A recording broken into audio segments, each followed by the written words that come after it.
horror fans. Once again, it is me, the Horror Miser Monty G, and we welcome you to another live stream. Wait a minute. We have a problem here.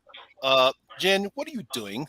Why are you dressed up as I Jason? should be asking you guys the same question. Triv's in a hat. Marty has a figure. Sean, what the hell is that hand thing? I mean, it's like you guys are acting we're talking about like a Nightmare on Elm Street franchise. We're here to talk about Jason. It's all about stabby and Kevin Bacon dying in a bed and all that.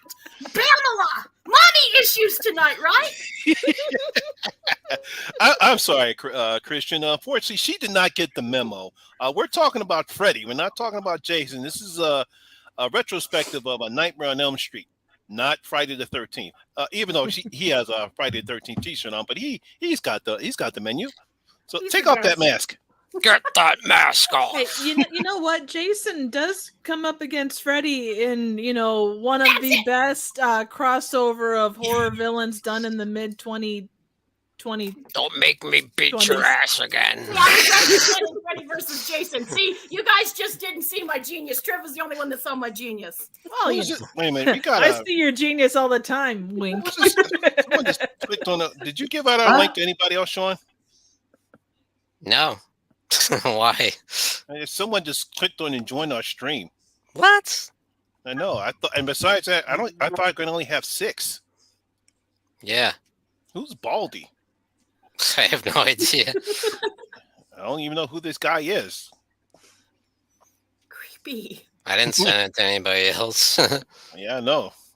I don't know who this guy is. Well, anyway, welcome to the show, everyone. Once again, it is me, the Horror Miser Monty G. Once again, we have our leader, Sean Patrick Urshan from the Horror Corner.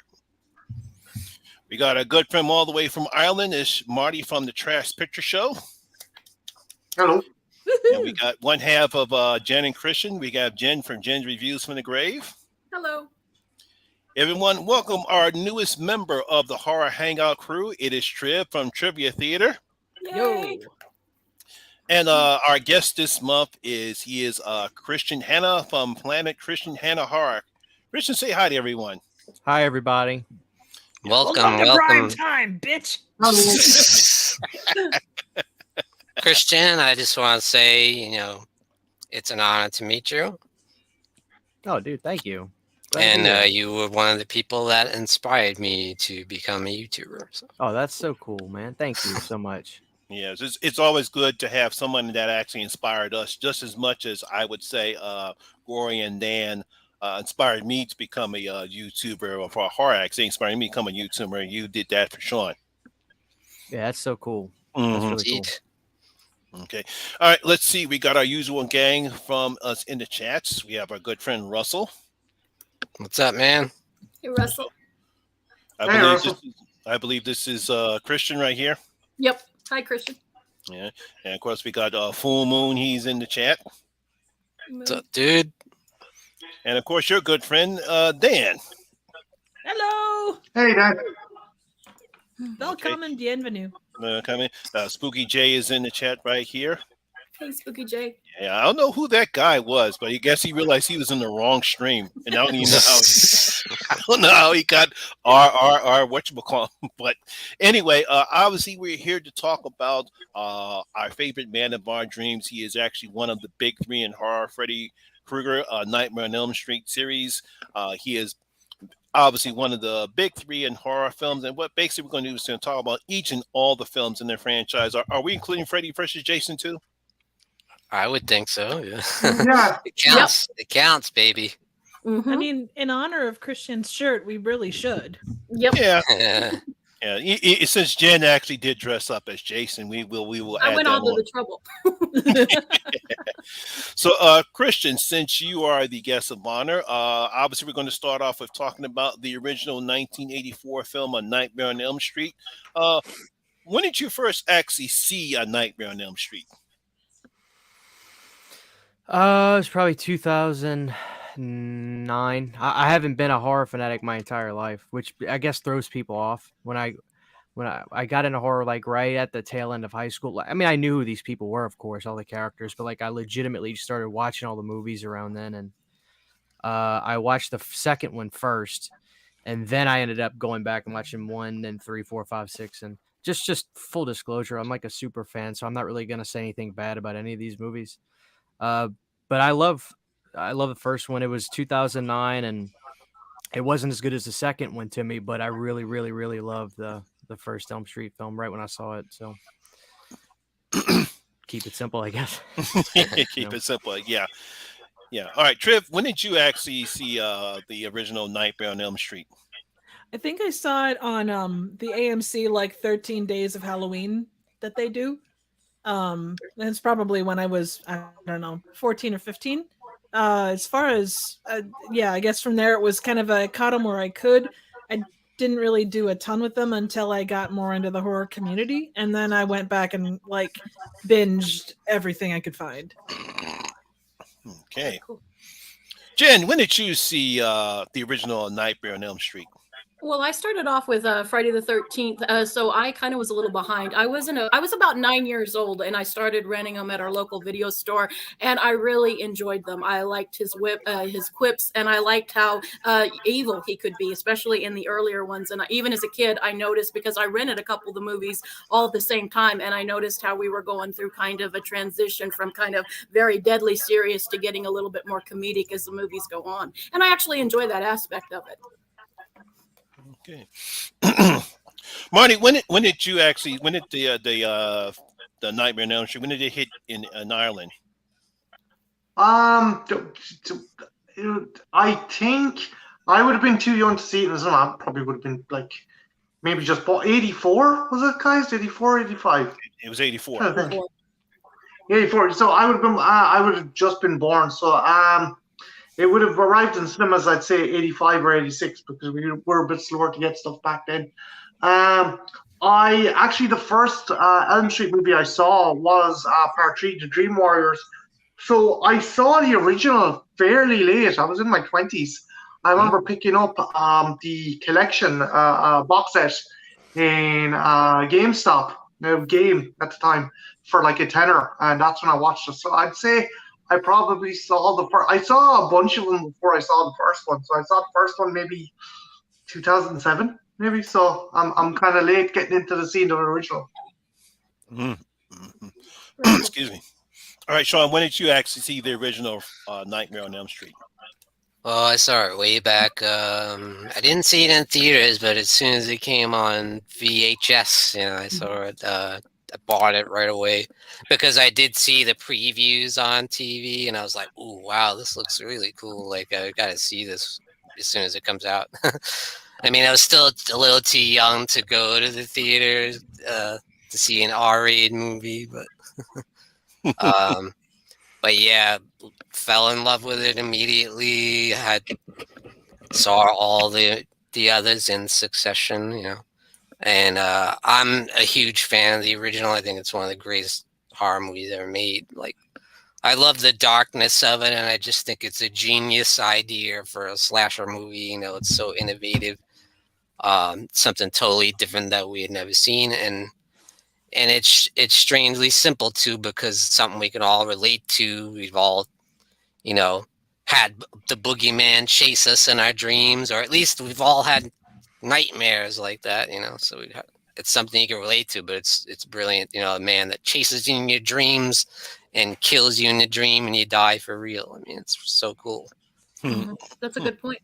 Yeah, very good. Yeah, I guess I consider myself lucky because I'm the only one that actually went to the theaters and saw the original Nightmare on Elm Street. Wow. When the previews came out, I was like, wow, this is something. At first I thought it was just a regular slasher film.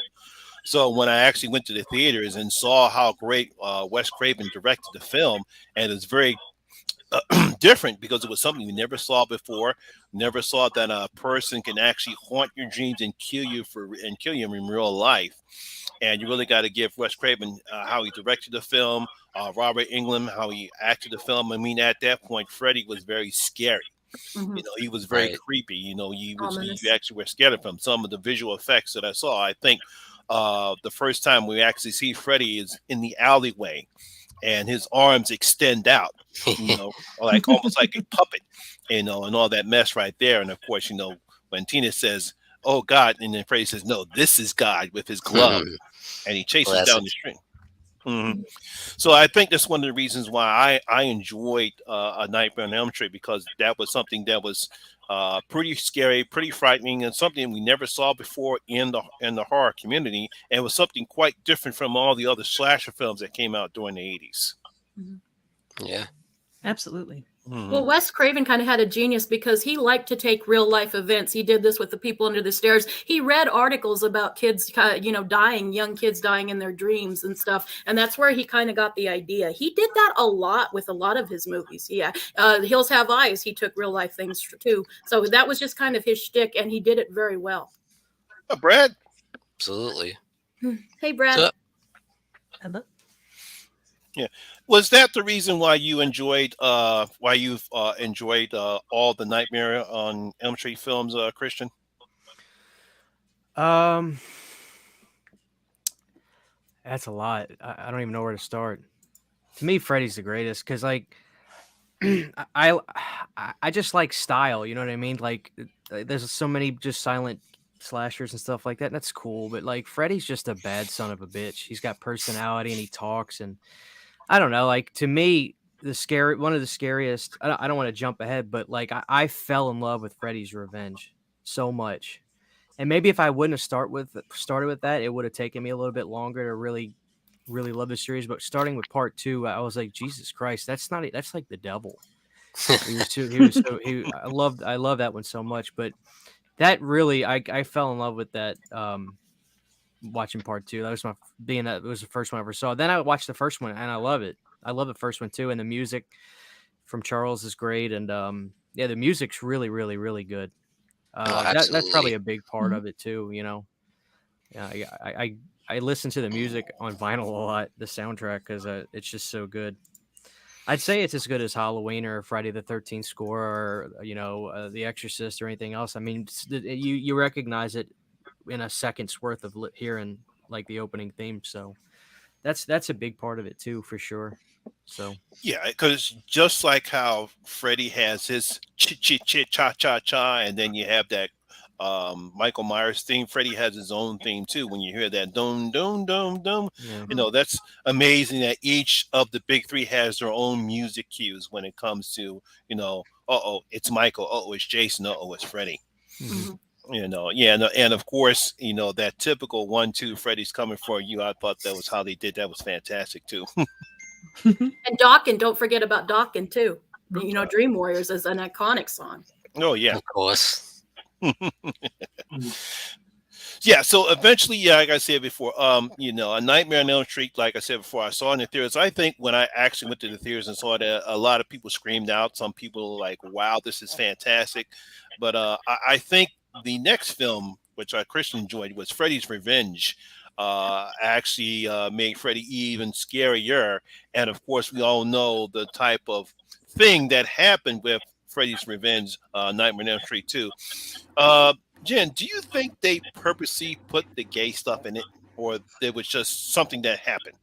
Well, there's a documentary about all of this, and it's very interesting because the actor at the time, he didn't know he was homosexual, but like later he found out. And so he was kind of, art was paralleling life, or life was paralleling art. But I don't know if they knew at the time, or maybe they subconsciously did. I love this movie, and for a long time, this movie was kind of like the redheaded bastard of the franchise. And I don't understand why, because this one is really good, and we're going in a different way, and there's a lot of subtext, and a lot of people in the LGBTQ community really say this one really resonates with them a lot, even before other people. There was a lot of people, but back at the time, a lot of us didn't even realize what was going on. It was only hindsight is 50-50.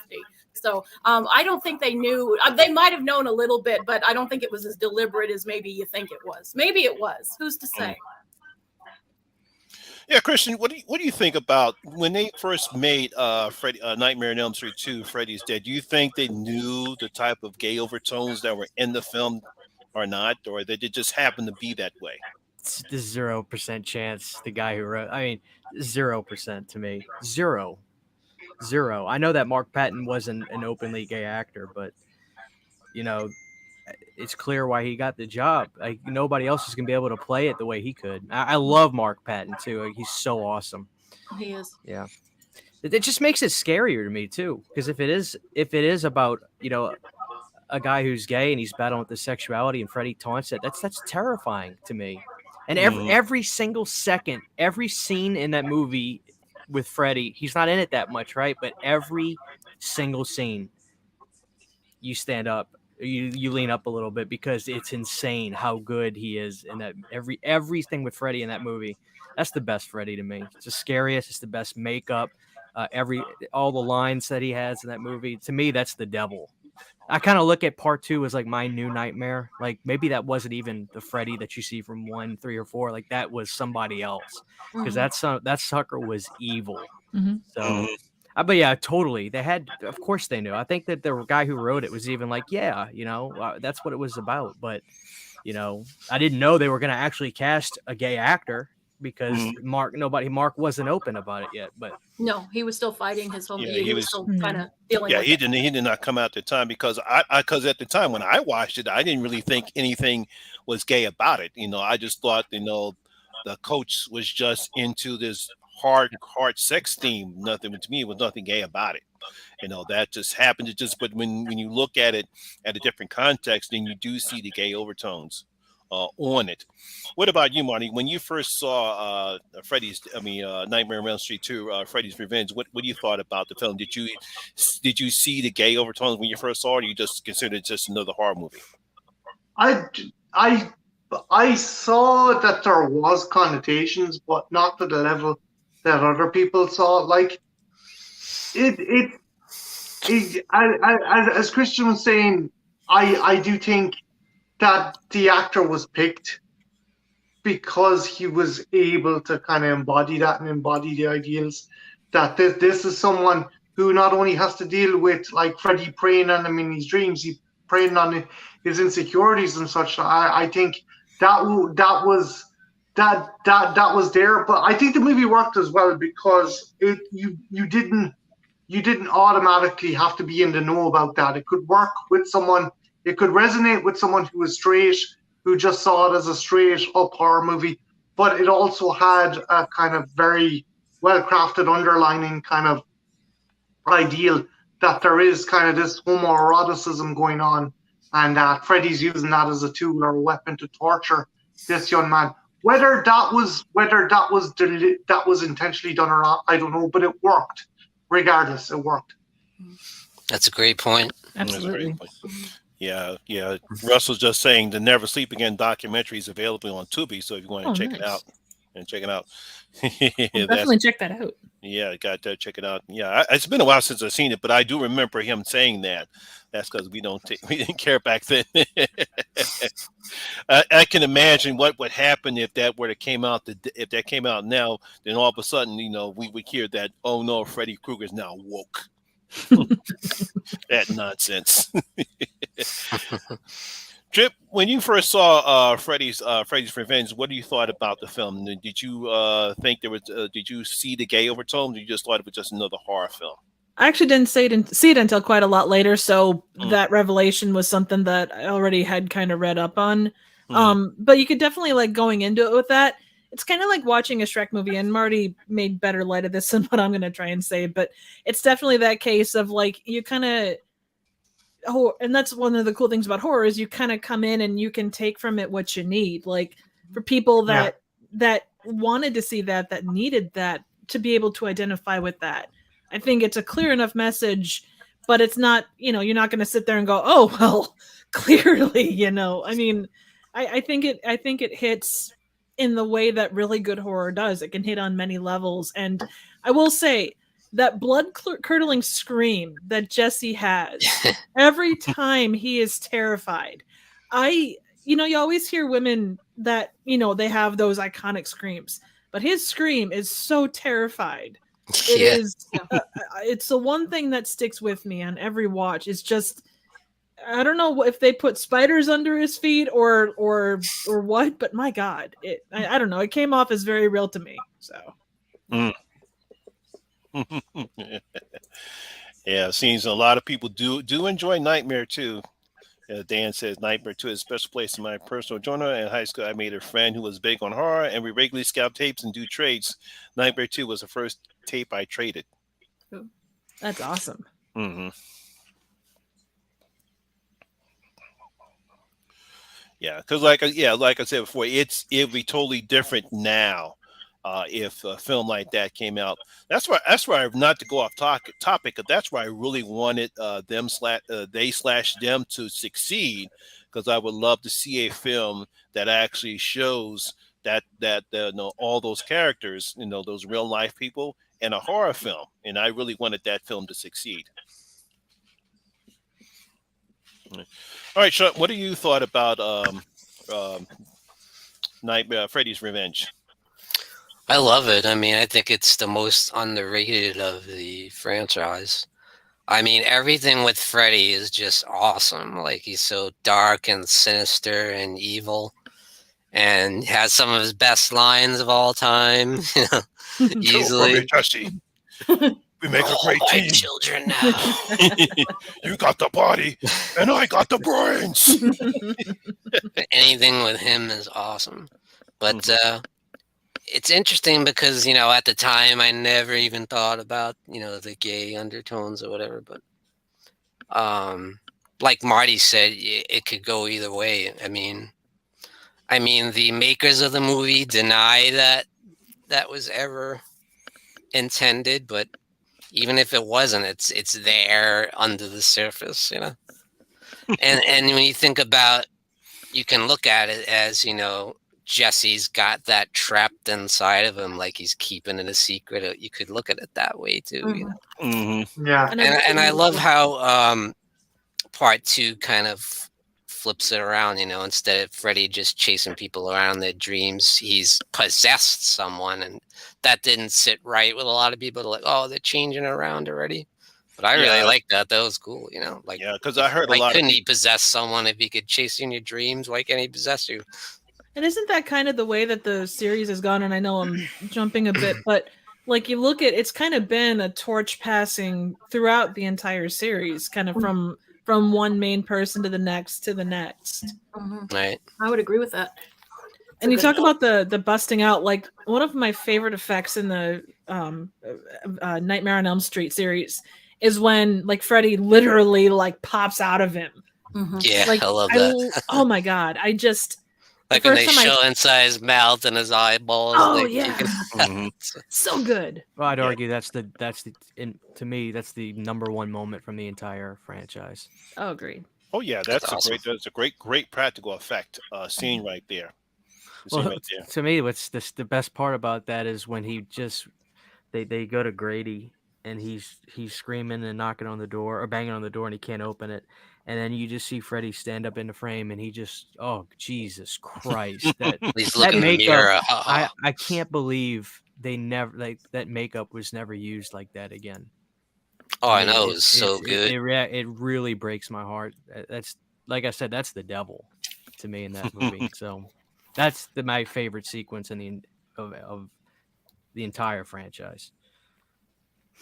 Nice.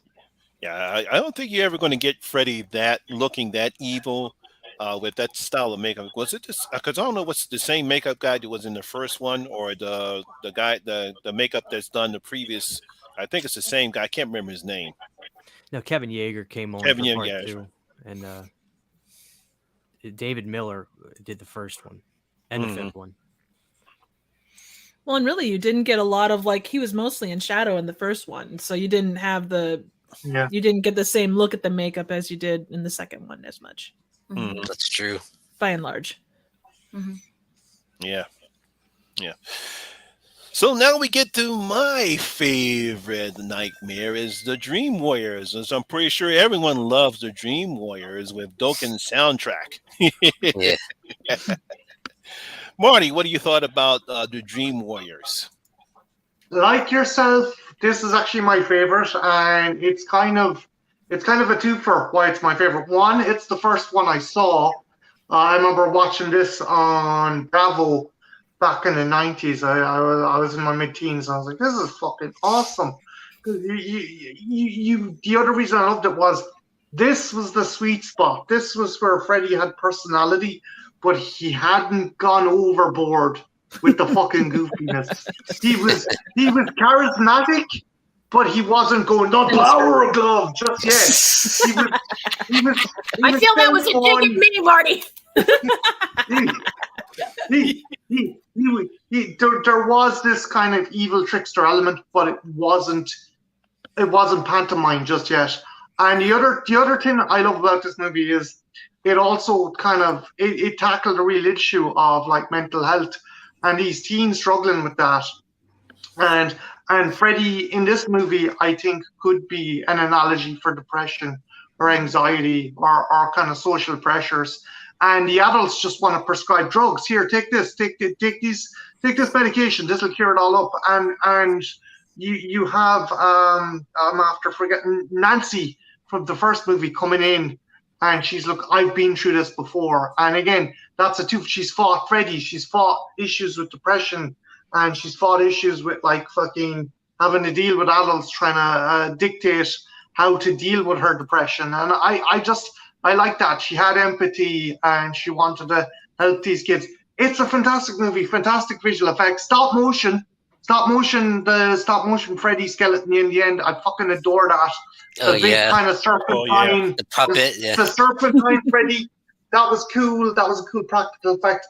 All in all, Part 3 Dream Warriors, kick-ass movie. There's so much going on, and I adore that flick. Mm-hmm.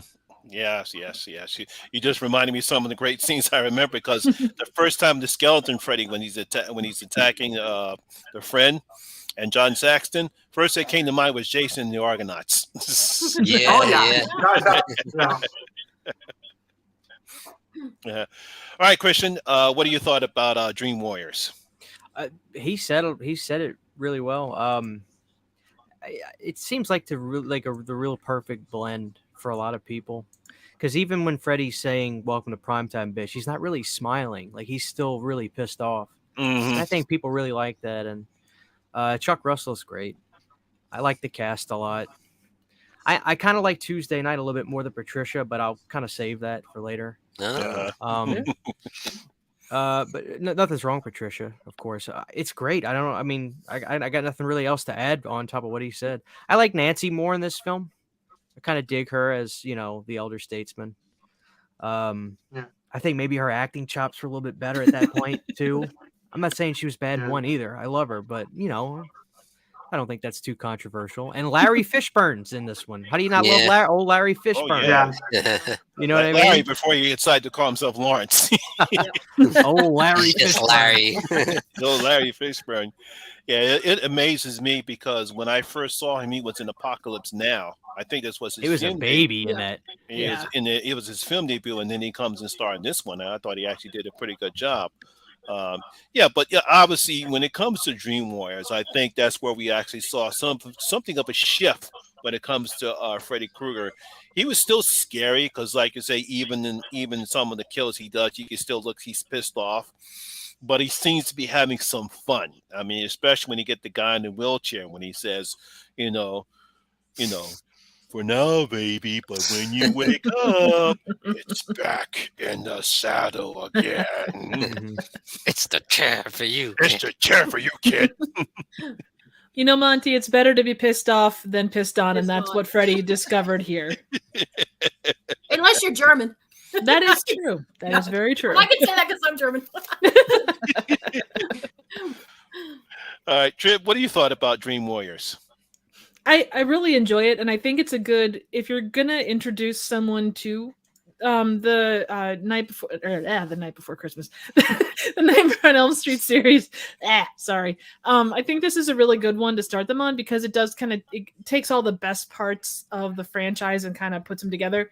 I love every part of it. Like, the effects are awesome. It has that perfect balance, which we've kind of covered. My one thing is, and maybe this is, I know this is a random little nitpicky thing, but for all of the teens and finding their internal powers, and they never really use them. And why doesn't Taryn have bigger knives? Damn it, she's got like Swiss Army knives. It's like, what? Just I don't know. But that's a nitpick, Nancy was amazing in this. The fact that she didn't say mother with a whiny voice was incredible and awesome, and she did great. Okay, so I'm not alone. I don't think it's too controversial to say that she was better acting wise in this one. You know, I mean, Oh, she was more seasoned. You could Yeah. tell she was more seasoned. Yeah, Very. I She can't even remember. had gray hair. And, Yep. Yeah, no, because I can't I'm remember older Heather. now. Because I can't remember Heather being in any other movies that I saw other than the Nightmares. I'm pretty sure she's done other work. Mhm. But I don't remember what movies or any TV shows she was in before the original Nightmare, or even before she returned in Dream Warriors. I've never really I sought didn't it s- out or researched much of it. I think she did a TV show and Just the 10 of us. something, yeah. But I've never gone out of my way to really look. Mm-hmm. The other kind of nice thing was like when like those little hints or those little kind of Easter eggs, like the gray hair and the fact that they brought in John Saxon. It wasn't like, Dad, you've come back. It wasn't any of that overstated stuff. It just things were allowed to happen. It was allowed to show, not tell, and it just, I don't know, it flowed well, and it just they trusted the audience to do their thing. Mm-hmm. Right, it wasn't like when someone makes a cameo today and they're like, "Oh my god, they're Exactly. back." Yeah, you know? like a Marvel movie. It's Tony Stark's dad. Look, he's in the background.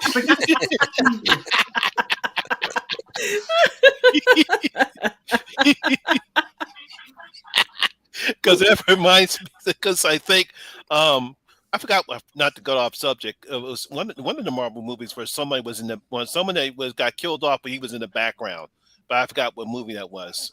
Which Marvel movie that was. I thought it was kind of funny that they actually, because I think he was on set and he was visiting on them, and they said, we need some extras. Can you just come on and do this stuff? He said, but we got to put you in the background because you're dead.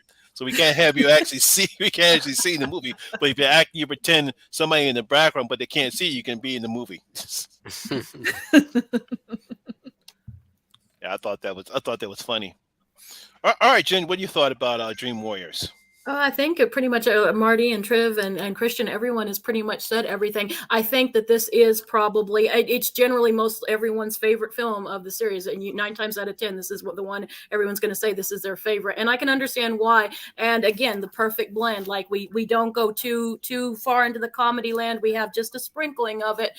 But we still have the ominous and sinisterness of Freddy. This is like the perfect, I've heard so many people say this is the perfect blend for this movie. Also, Lawrence Fishburne was amazing. I remember being a dumb little kid, didn't know who he was, but I remember thinking that guy's a really good actor, being impressed at that young age. I also think that this is the movie where Nancy really takes her mantle as final girl. Like, she can say her final girl status. She really kind of comes in as a boss, and she's really gone through an arc. She's developed as an actress, and she's become a strength. Her character is much stronger in this one. She's the leader. She's trying to help these kids, and it's very compelling. And I also like what Marty said, because if you suffer from mental illness, just like with the homosexuality from 2, there's a lot you can take if you suffer from some of the stuff that you do. You'll probably notice it more in this movie if you do suffer from that or have a loved one that does. So there's a lot to chew on with this movie. It's just as deep and complex as the second one, I think. And if you suffer from mental illness, you definitely can. There's a lot more you can latch on than this one. But even if you're just a regular, if you're lucky enough not to have all the stuff in your head, you can still really appreciate it just as a horror fan, because some of the kills, generally most people say these are some of their favorite kills of the whole franchise, and I wouldn't necessarily disagree with them.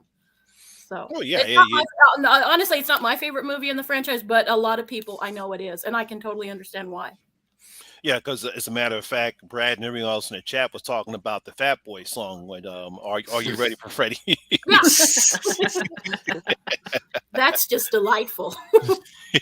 It kind of brings me up because unfortunately at the same time I don't know if Will Smith and the oh boy, DJ Jeff. Yeah. They actually did a song, but unfortunately because said you couldn't get the rights, they couldn't actually say Freddy's name. No. Oh man. But it was It's in there when the music video released. There was a thing before that says New Line Cinema has no affiliation with blah blah blah. They made the right choice though. I like the Fat Boys a lot. I love the Fat Boys. Yeah. Yeah, I thought this song was good. Yeah, because they decided to make that. I think it was having a nightmare on My Street. Yeah. Mhm. And Yeah. even though they But wasn't don't that make, in the credits of one of them? Was it 3 or 4? It was Fat Boys. Technically, the Fat Boys and that Will Smith song is 4. Mhm. Is when it Yeah. came out. But the Nightmare on My Street, it's funny because like the front cover art, I have the 12-inch single of it, and it's like it looks like a Nightmare on Elm Street like vinyl. It's like there's claw marks on everything, but there's like all over it says New Line Cinema has no affiliation with like something happened, and like I don't know if there was like if they made a choice between the two or what, but the Fat Boys like is the official single from Dream Master, and the DJ Jazzy Jeff Will Smith one's not, but it's just as popular, which is interesting. If not, probably a little bit more. I think more Oh, yeah, people 'cause probably know Nightmare on My Street. yeah, because that got a lot of airtime here in Philly just as much as the Fat Boy song did. The song did because everyone knew they were talking about Freddie, but they just couldn't mention it. But I just know. But I remember the first time when I think probably a couple months ago when I first saw that video, is the first time I actually see that bird put up saying that New Line Cinema has nothing to do with it. Mm-hmm. That bums me out. I would love to see a Fresh Prince of Bel-Air versus Freddy crossover. Just Uncle Phil pounding the shit out of Freddy. It turns out Uncle Phil was the judge who let fucking Freddy get off, and he regretted it. Would he also have to be Shredder though? Would we have to have him like? Yeah. Shredder versus fucking Freddy. That would be. Could have walked up and bitch slapped him.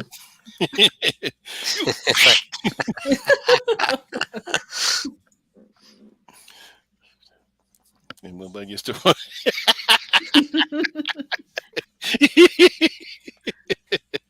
Don't kill him, Jen. It's not the stream. It's not the stream. I'll wait till he's sitting next to the couch with me. All right, so then we get to the next phase, and that's Dream Master, and this is where we get the full blow on. It's Freddy with great one-liners. Obviously, we now have a different final girl. What are your thoughts on what is it? Was it Alice? Alice? What do you think? Who you like better as a final girl, Alice or Nancy? Christian.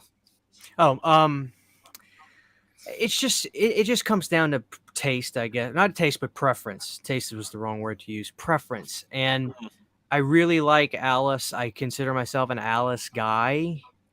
I like her as much in 5 as I do in 4, quite frankly. I just think she's just like just regular, normal, but she's really pretty, and you kind of fall for her. I know I did. I love her. She doesn't say anything to annoy, like she doesn't say anything. It's just like, oh, her writing's good, and she's got that vulnerability, I guess, that I really like. Are we talking about 4 now, or? Yeah, we're talking about 4. I really love 4. I call it the Daydream Master because a lot of the kills take place in the day, which isn't a knock. I actually think it makes it unique, quite frankly. Mm-hmm. But one of my favorite things about 4, I said I like Tuesday Night a little bit more.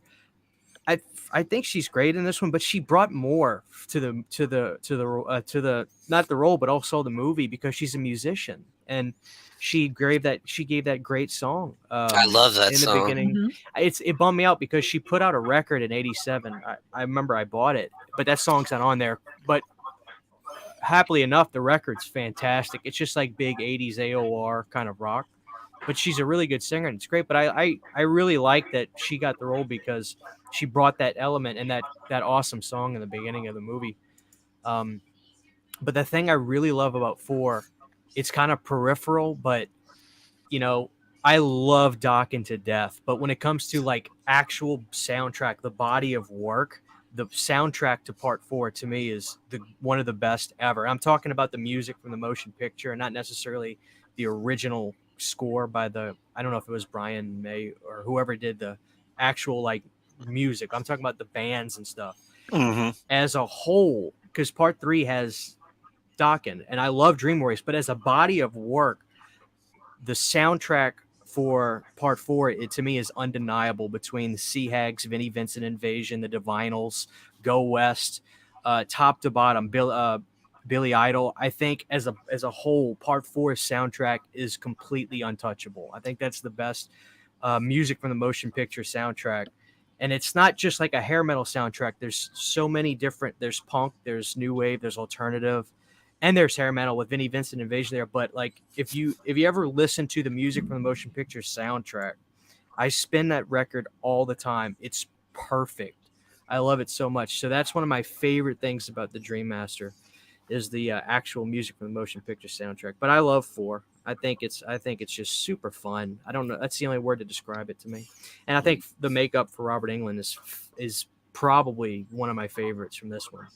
Yes. He had that. He looked like he leaned up a little bit more for 4. He's pretty skinny in 4, but it really works for the character. So I love 4. Alice is my favorite final girl. Okay. Yeah, Spooky J, this is a waterbed kill. How's this for a wet? How this for a wet?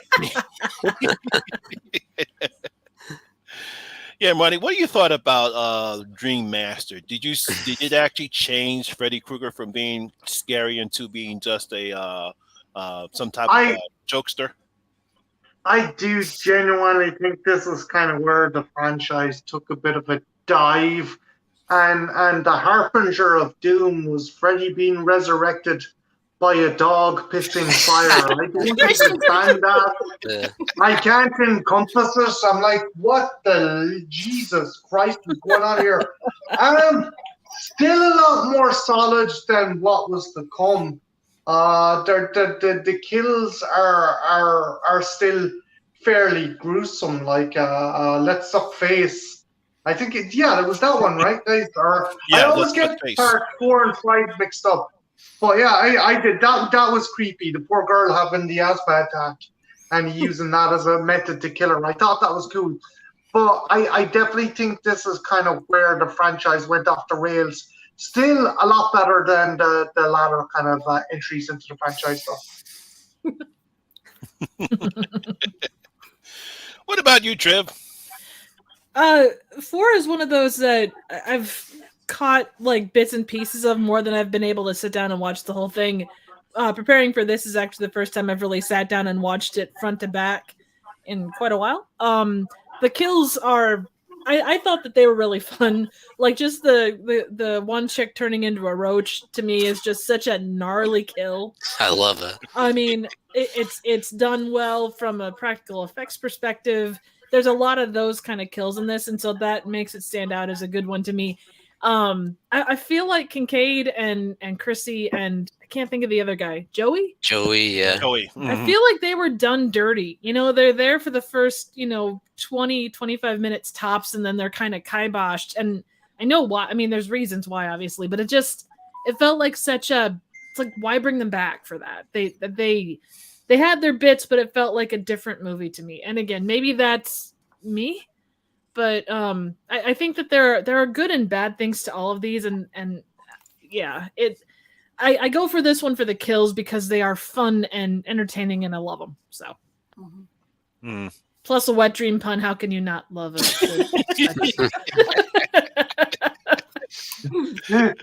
Yeah, because you're not the only one. Because I was happy to see Kincaid back, and then he gets killed off. He was one of my favorite characters. Why kill him off? But what are you going to do? It's like this. It was kind of sad because I like Kincaid. I mean, the actor who plays him, he's fun at conventions when he's at horror conventions, and I felt kind of sorry when he got killed off. But that's the reason why they brought him back so Freddy can kill them, and then he keeps he makes. Darn it, why my mind's going off? He makes a whatchamacallit give her power to it, which I thought was kind of a bit hooky, though. I mean, don't you think that was kind of a bit hooky that she gives her power so that she can now do the same thing she used to do? Do you think that was kind of a bit hooky? It was a bit odd, like especially because I mean, I kind of like the fact that Freddy used her power to kind of pull people into things, so it kind of like screwed her because she's like just this normal person. All of a sudden she's like, I got this thing. I don't know what the hell to do with it. You know, shit. I keep doing the thing. Why do I keep killing people? Ah! Don't you hate it when you just keep killing people? I know. I mean, I have hash marks on the wall. My whole wall is covered now. It's terrible. It's a bitch to repaint. Oh God. Yeah. But I think too, like, how do you? Dream Warriors was such, and I can't tell you one way or the other if Dream Warriors was as well received as what we think of it now. But like when you, and kind of going ahead, but when you're talking even the reboot, how do you follow up on something that strong? You know, like how do you match that level? Yeah, that's what I was worried about when they announced the fourth film, and I said, "Well, how can you top Dream Warriors? I mean, that was just such a great film, and it's like, how do you top that?" And they almost kind of did, you know. Like I said, they really did a fantastic job. It's mainly because of the actor who plays Alice. I thought she was a good final girl. There were some great scenes in the film, and I think one of my favorite scenes in the film was the pizza pie. Well, hey Monty, you can probably speak to this considering that you were there for this time. I mean, the fact that it grossed even more money. I mean, all four of them, they kept making more money, which is insane to think about. How he owned pop culture during that time, and that's what, you know, some of my friends that do my podcast with me and stuff, they give me shit because they're like, oh, Freddy Storm it, blah blah blah, it's all about Michael Myers and Friday the 13th, which, you know, it's interesting. I always say, but it's like, look back during that time, nobody could in 1988, nobody, Halloween 4 was a success for like 20 million whatever dollars it came out. Nightmare 4 made that in a weekend. Wow. You know, like nobody could touch Freddy during that time. That is so cool to me. He was literally the king of the world in 1988. So that I think that's so cool. Yeah, because I think when you, not to cut you off, Marty, because I think when you look back at, because you know, when that time period when Dream Warriors came out and how great that was, and then next thing you know, we get Dream Master. And that's where, like I said, you see some of the shift in Dream Warriors where Freddy starts to become a bit of a jokester. And I guess they decided to take that and run with it to see how well it would translate. And it translates very well because Freddy has a whole bunch of one-liners that crack people up, especially the one time where the guy talks up and he says Freddy, and the nurse is whopping up and he says, "Well, it ain't Dr. Seuss." Yeah. And the whole audience cracked up laughing when he hit that line. Everyone just fell out whole laughing at that line because it was funny. It was funny because you didn't expect that from Freddy to say these crazy one-liners. You know, I love soul food. Yeah. What were you about to say, Marty? Both yourself, Monty and Christian, do you think Freddy became a victim of his own success? Because at one stage, Freddy was nearly as synonymous as Santa Claus. I mean, there was kids' Halloween costumes, there was like dolls, the Max Effects toy set.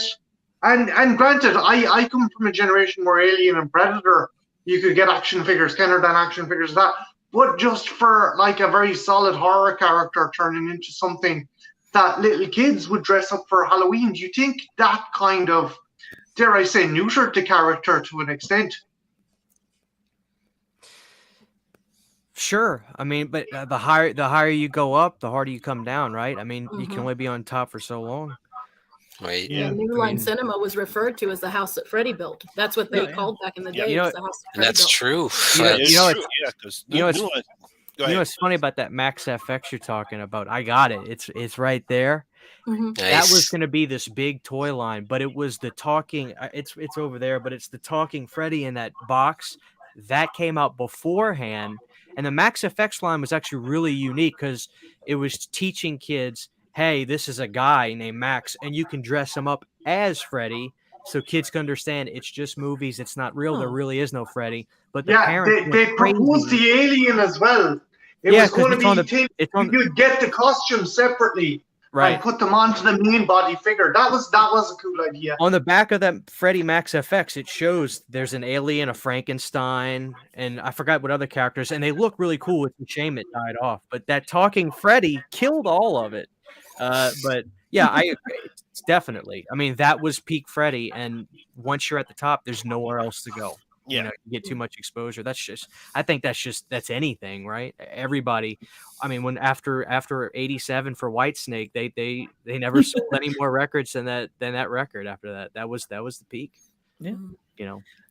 This is kind of random, but like you're talking about like how it kind of became a more of a pop culture thing or for kids and stuff. Think about like RoboCop too. Like he was so badass and there was so much blood and gore and guts in the original. And you know, there's cartoons and there was action figures. 2 and 3 were very comedic. And not to say that 1 didn't have moments, but Yeah. it's kind of that same way with I'll that. buy it that could've been for $1. Trip, that's so interesting that you say that. Good because point. There's so much like it seemed like all that kind of stuff was still targeted towards kids. Like I have from 86 or something, like Rambo 2 toys. That's an R-rated action film where bodies are dropping. Then they made a cartoon. There was a RoboCop cartoon. Yep. It's like all that stuff, those R-rated movies. Alien 3 got Nintendo games. Like that was the way it was back then. All that R-rated, it wasn't just Freddy. All of it was marketed to kids too. Like that wasn't like exactly like that. And maybe it's the case that kids want to be into what's cool, and what's cool was R-rated movies. You know what I mean? So very possible. it wasn't just Freddy. It was damn near everything. You know what I mean? I was so surprised when they not to get off topic, with that actually made a cartoon or animated series of RoboCop, and I was like, yeah, how are they going to market that to kids? They did. Toxic Avenger became a cartoon. Yeah. They turned into Toxic Crusaders. Like Yeah. all of that stuff got marketed to kids eventually. It's like You this. know? we were supposed to get an Alien series called Operation Aliens, but then the executives saw Alien 3 and we're like, yeah, no, this is rapists and We're kills good. themselves. So we're okay. But I would have loved to see that cartoon series. Yeah. Forgive me too, and I maybe I'm talking about things that shall not be named, but was there not a Nightmare on Elm Street video game? Yes, there was. Yeah. Yeah, Game, it was. yeah. Yeah, it was a video game. Yes, I mean, come on, they made a Friday the 13th video game. I think couldn't remember. it when was on the came out, NES. Yeah, it okay. was. Yeah, it was. Pamela's floating disembodied head was far more difficult to beat than Jason. I will tell you that. If you can go find on a special axe to get it. the I think- Nintendo game's pretty fun, but go on YouTube and type and look up gameplay of the Commodore 64 Nightmare on Elm God. Street game, and that one's actually really fun to look at and watch. Because Nice. Freddy's like gigantic. He looks like a kaiju monster in the game, and he chases you throughout Elm Street. The Commodore game is actually a lot more fun to look at. It's damn near impossible to own because it's extremely expensive, but that's way more fun to look at gameplay online than the NES game. Nice. There was a Texas Chainsaw game that came out for the Amiga, but because the graphics looked so blocky, it looked like Leatherhead just had a massive hard-on while he was chasing you. I mean, You could determine the if it man- was a chainsaw blade or his body. It was just like, what the hell? Yeah. I mean, given honestly, the man enjoyed what he did. If he didn't have a heart on half the time, I mean, what would be the point? Exactly. Hey, that's pretty good. I'm waiting for the live action Captain Planet, but I don't know if Leonardo DiCaprio would actually do a superhero movie. Oh God, him with a heart on now. I can't. Thank you for that. I needed that visual. Would you say he has a Titanic heart on? It makes me shudder. Near, far, wherever you are. Oh. Draw me like your eco girls. Oh boy! Wow, that was a random tangent. It Sorry. worked. I know we can't stop making fun of Titanic. I mean, Titanic. All right, Jen, what do you thought about Dream Master? I actually have I have a little bit different perspective from Marty. And although I will say, not my Christian, the one that's supposed to be here, that's in Texas, not our guest Christian, also has a problem with the incarnation scene of the dog urinating on him to bring him back to life. Christian hates that. I don't know how many times I've heard him go on a tirade. If he was here, we would still be sitting here. I know. listening. Yeah, he'd be going on a huge tirade, about a 10-minute tirade about that scene. but I actually now we're getting to this isn't my favorite one either. Actually, the next one is where we're getting. I know I'm probably the only person that'll say that. I fucking adore Dream Child, but I actually really enjoy this one. And while I don't pick between Nancy and Alice. I like them both for different reasons, but I do like Alice a lot, and I think she holds her own, and I don't think she gets as celebrated as Nancy does. I think she's a little underrated, and I think that's kind of a shame because I really like her character. She's a different type from Nancy, but I really like her character, and I just like the movie in general. And these are the movies that I really clicked with, and because I started watching these movies when I was about 9, and so the more comedic ones worked for me at that age. So I have a soft spot for these movies, and I like it. I don't like I said, the part 5 is actually low key my favorite. Which, in fact, Jacob, my younger son Jacob, that's why his name is Jacob, is because of that. No kidding. So yeah, but I do. I really like part 4. I enjoyed it. It's not my favorite one, and I think they have some really good kills in it. I do. I think they and I actually like Christian's going to kill me here, but I actually like the dog urinating, and I thought it was poetic. I thought it was kind of poetic. I'm getting something deeper here, but I actually really liked it. Well, this can be pretty deep, so exactly. But no, and I liked a lot of, and I think the kills are good. The roach. Some people laugh and thinks it's a little too, but I like the roach. Actually, I like the Roach Motel. It's just my 2 cents on it. To me, that whole resurrection scene, Freddy was already resurrected. To me, that was him playing a joke on Kincaid. Like, look, I'm gonna make your dog bring me back. He was already back. Yeah. The whole thing was just a big tease to me to screw with Kincaid. That's the way I always saw that. Freddy you can't kill him. Well, what are we talking about? He's not dead. Yeah. You don't kill him. He can't die. So I just always saw that whole thing as him teasing Kincaid and saying, "Watch how I'm going to come back. Your dog's going to piss on." I think it's hysterical. I love it. That's just it would line up with Freddy's kind of sense of humor. You love this dog, so I'm going to use it to fuck with you. I dig it. I love it. Yeah. I get it. I get you. I am too, but my son, who also happens to be named Christian, he hates That's that awesome. one. He'll turn around. I doubt it. He's young. with age comes experience and wisdom. All right, Sean. What are your thoughts about Dream Master? I really enjoy it. I always liked it, and I never really got the hate. I see some of the points that people make about bringing back the characters from the 3rd film and all that, but this is a new film, a new story, and I didn't have a problem with Tuesday Night either. The fact, like Christian said, is that she did that song really gives her props for me. I love that song, "Running from This Nightmare." And yes, there is a point where it becomes too much focus on Freddy, where maybe like Marty was saying, where the fact that he become a pop culture icon, it's like, oh, now we gotta let's just have Freddy in this whole damn movie, maybe it's a little bit too much. But in part 4, I didn't feel like they quite went that far with it. I thought it was just enough. It didn't go over the line for me, because a lot of the stuff he said was funny, like Monty said, like the Roach Motel thing. That is precious. I love that. And the practical effects are great too. But not only that, it was his line at the end, you can check in, but you can't check out. and I think classic. Because I think I know why. Because out of the big 3, Freddy was the only one that can speak. Michael didn't say anything, and Jason doesn't say anything. And so when you actually had a slasher guy who can actually talk, and now he's making a whole bunch of one-liners, and they're funny. That's I think that's really elevated Freddy to the pop culture icon he has become, especially with that film. But it kind of started in 3, but it really takes a lot in for it, because I think the writers decided to say, hey, look, some of the jokes he said or some of the lines said was funny.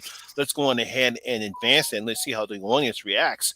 And it just took off even more from there. Unfortunately, it went downhill with the Dream Child. Yeah, that's. Now wait a minute, guys. Wait a minute. Wait a fucking minute here. Wait a fucking minute here, okay? Now I am so sick of everyone giving shit because I happen to be a big fan of Dream Child. Like, I get those points. It's a problematic, but I think there's some good stuff here. And also, Rob Zombie's Michael did talk. We can't forget, never forget Rob Zombie's Michael did talk. Yeah, I'll never forget that. Actually, I don't want to remember it. I want to forget, but I will say that there's one scene in 4 that might have gone a little too far. You know, when he's in the beach and like, okay, maybe it's a little much. He's pulling the toy. Oh, there we go. Nice. Look at that. Wow. Jen, you're not alone. I love Dream Child too. Thank you. At least I have one friend here. Thank you. Jen, how much do you love Dream Child? Do you have an anthropomorphic like picture of Freddy as a baby, like Christian does? See, I guess he's a bigger fan than I am. But then I have. You're not. That doesn't make me a bigger fan than you. I'm kidding. I'm irresponsible. That's what that is. That's awesome. That must be a rare item, man. I've never seen that. I've never seen that one. Where'd you get that from? David Miller. He made it. He okay. He sells them from time to time, and I scooped one up. It's amazing. Yeah. Ooh, there is a hot take right there. Damn. I've heard this. I mean, we've all heard this. Like 5 is the one that a lot of people hate, and I know. But I like one of the things I love, like just to jump in right quick. One of the things I love about Dream Child is I love that we get this backstory with Amanda Krueger. I have always been so intrigued, and I love that she gets so much screen time. I fucking love that. And no one, when they're always bashing that, I'm like, that is cool. And it's a really cool kind of insight into just the whole dynamic of Freddy Krueger and the mother aspect. And you know, that's something that seems to be with these slasher movies because of Friday the 13th, Pamela, you know, it's kind of the same thing. But Amanda Krueger is just as interesting as Pamela. You know, she was a nun, for God's sake. She you know, she got gang raped by maniacs. Son of 100 maniacs. I think it's cool, guys. I think it's fucking cool. Christian, like your Christian made a really good point. You named your kid after this movie, so yeah, that you guys have equal amounts of fandom, in my opinion. If I could raise my hands, I would point at you both and go, "Yeah, they're equal." Jen, you can't do this like that. Like not at the moment. Do you have the uncut VHS from back in the day or anything like that? I wish I did. I purged. I had it, but I'm But you've seen it uncut, is what I'm. Oh yes. So Jen, I tell people all the time, if you watch it legitimately uncut, you will raise it at least a half a star, whatever your rating is for it. Thank you. You know, that's one thing cool about New Line. That was when they were releasing their stuff uncut, and I think they did the same thing with Texas Chainsaw 3. If you want me to go, I'll just add to what you know. One thing about 3, and nobody, just like 4, nobody talked about this, but I'll say it again. The soundtrack, the music from the Motion Picture soundtrack is so good. Granted, you don't hear the songs that well in the movie really at all, but Bruce Dickinson, Mammoth, Kim Wilde, Houdini. I love Houdini. I spin that record all the freaking time. I love it so much. The soundtrack for 5 is so good. You don't hear the songs in the movie, granted, but it's still such a good soundtrack. If you've never listened to it, just go listen to it top to bottom. Such good stuff. But I look at Dream Child a lot like Jason Takes Manhattan. It's just a really cozy, fun little slasher film.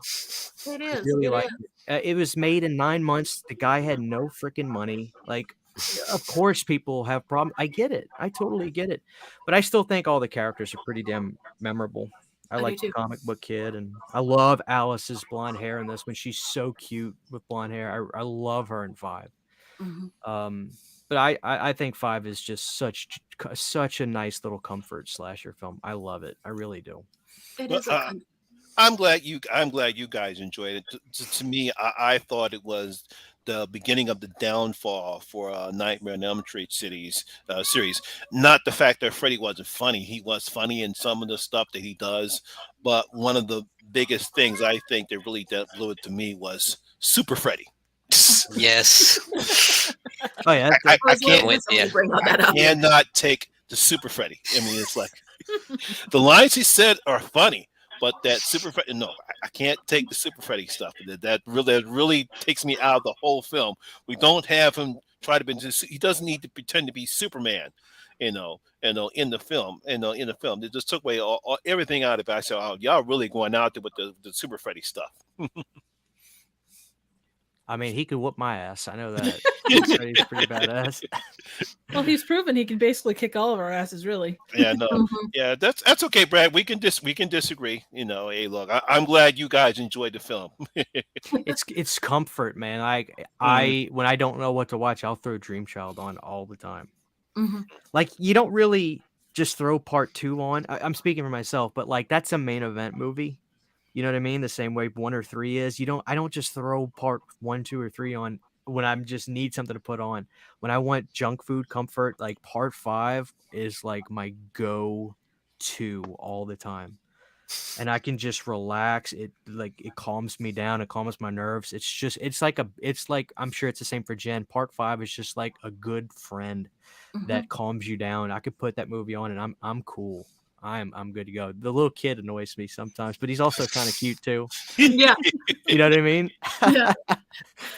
So yeah, I like Jacob too. I did too. And also, like, I know we're supposed to not talk about our favorite kills, but I also think the kill because like someone who like me who has a really toxic relationship with food, I thought that was an interesting kill with the model Greta and like her eating her insides. Great. And I thought that was kind of like, everyone always makes fun and says that this is a shallow movie, but if you look at it from kind of an eating disorders perspective, what you can take, it's like much like with the mental illness and the LGBTQ thing. In the other movies, you could take that and really go, this has a little bit more to say. And I love that. And it's also just visually, it's a hell of a good scene.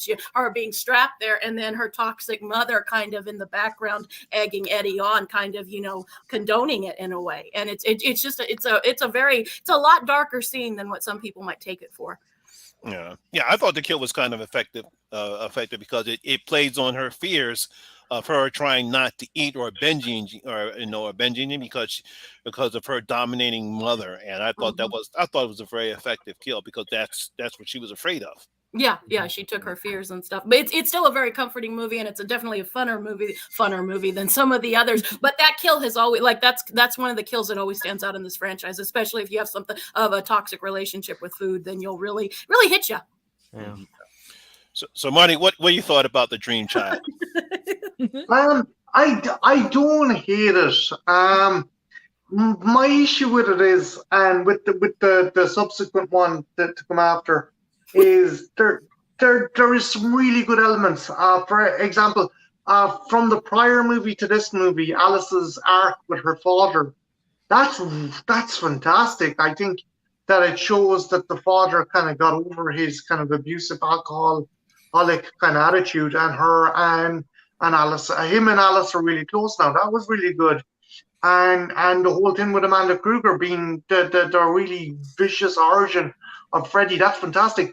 But it's really hindered by like Super Freddy. It's like, how am I supposed to take a movie about Amanda Krueger getting violated by a bunch of psychos, and then in the next fucking scene we've Freddy Krueger with like fucking cardboard muscles cutting up a fucking paper mache cartoon character. It's just it's tonally all over the fucking gaff. And again, it was kind of, this was the kind of the downward decline of the franchise.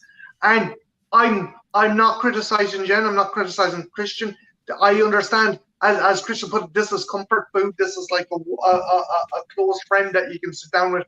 But for me, tonally, it's just it's too many high peaks and low valleys to fucking enjoy. It takes you out of the movie too easily.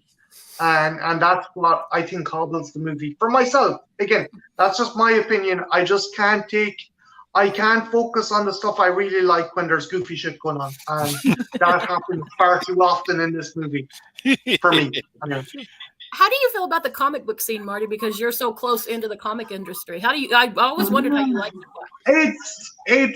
Do you know when like there's commercials and you know there's some fucking exec going, hey, what do the kids like? Comic books. Let's do it like this. And it's like, oh, Jesus.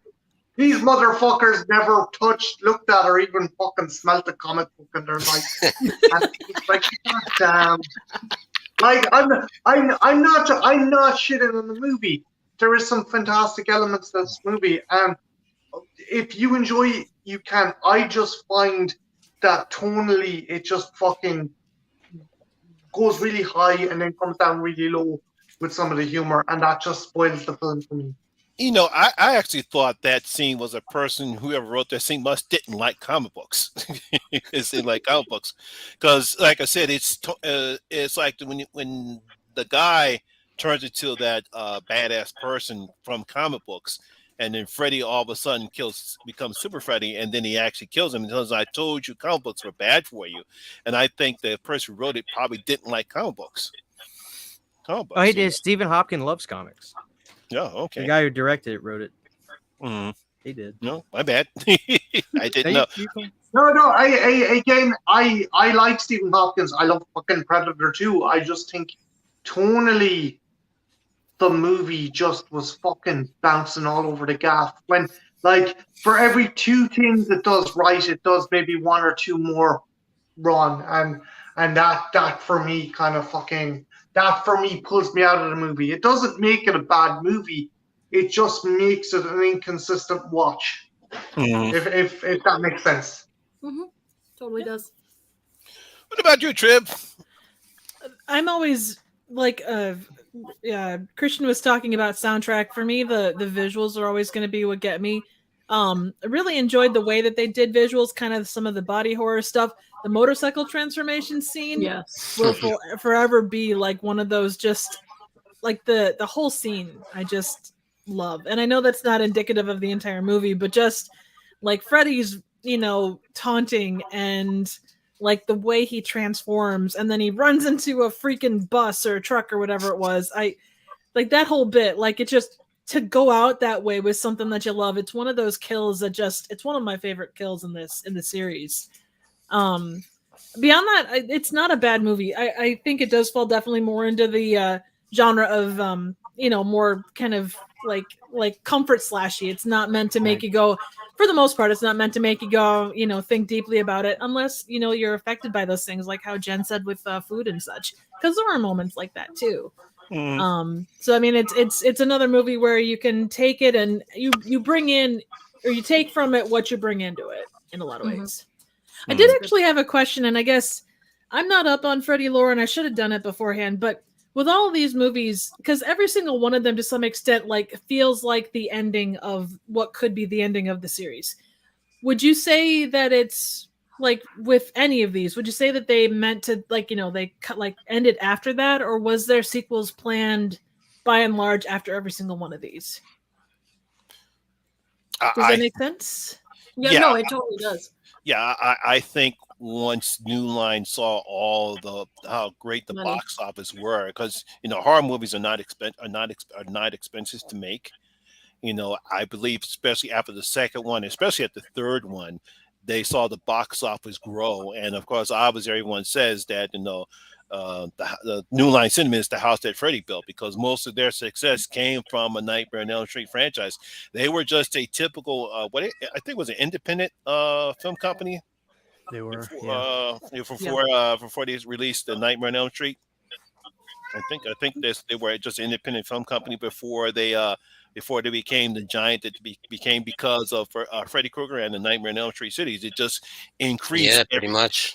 Increased their box office so much they became a very successful film company, and then they released more not just horror films, but they also released some other films. But it was mainly because of Freddy Krueger.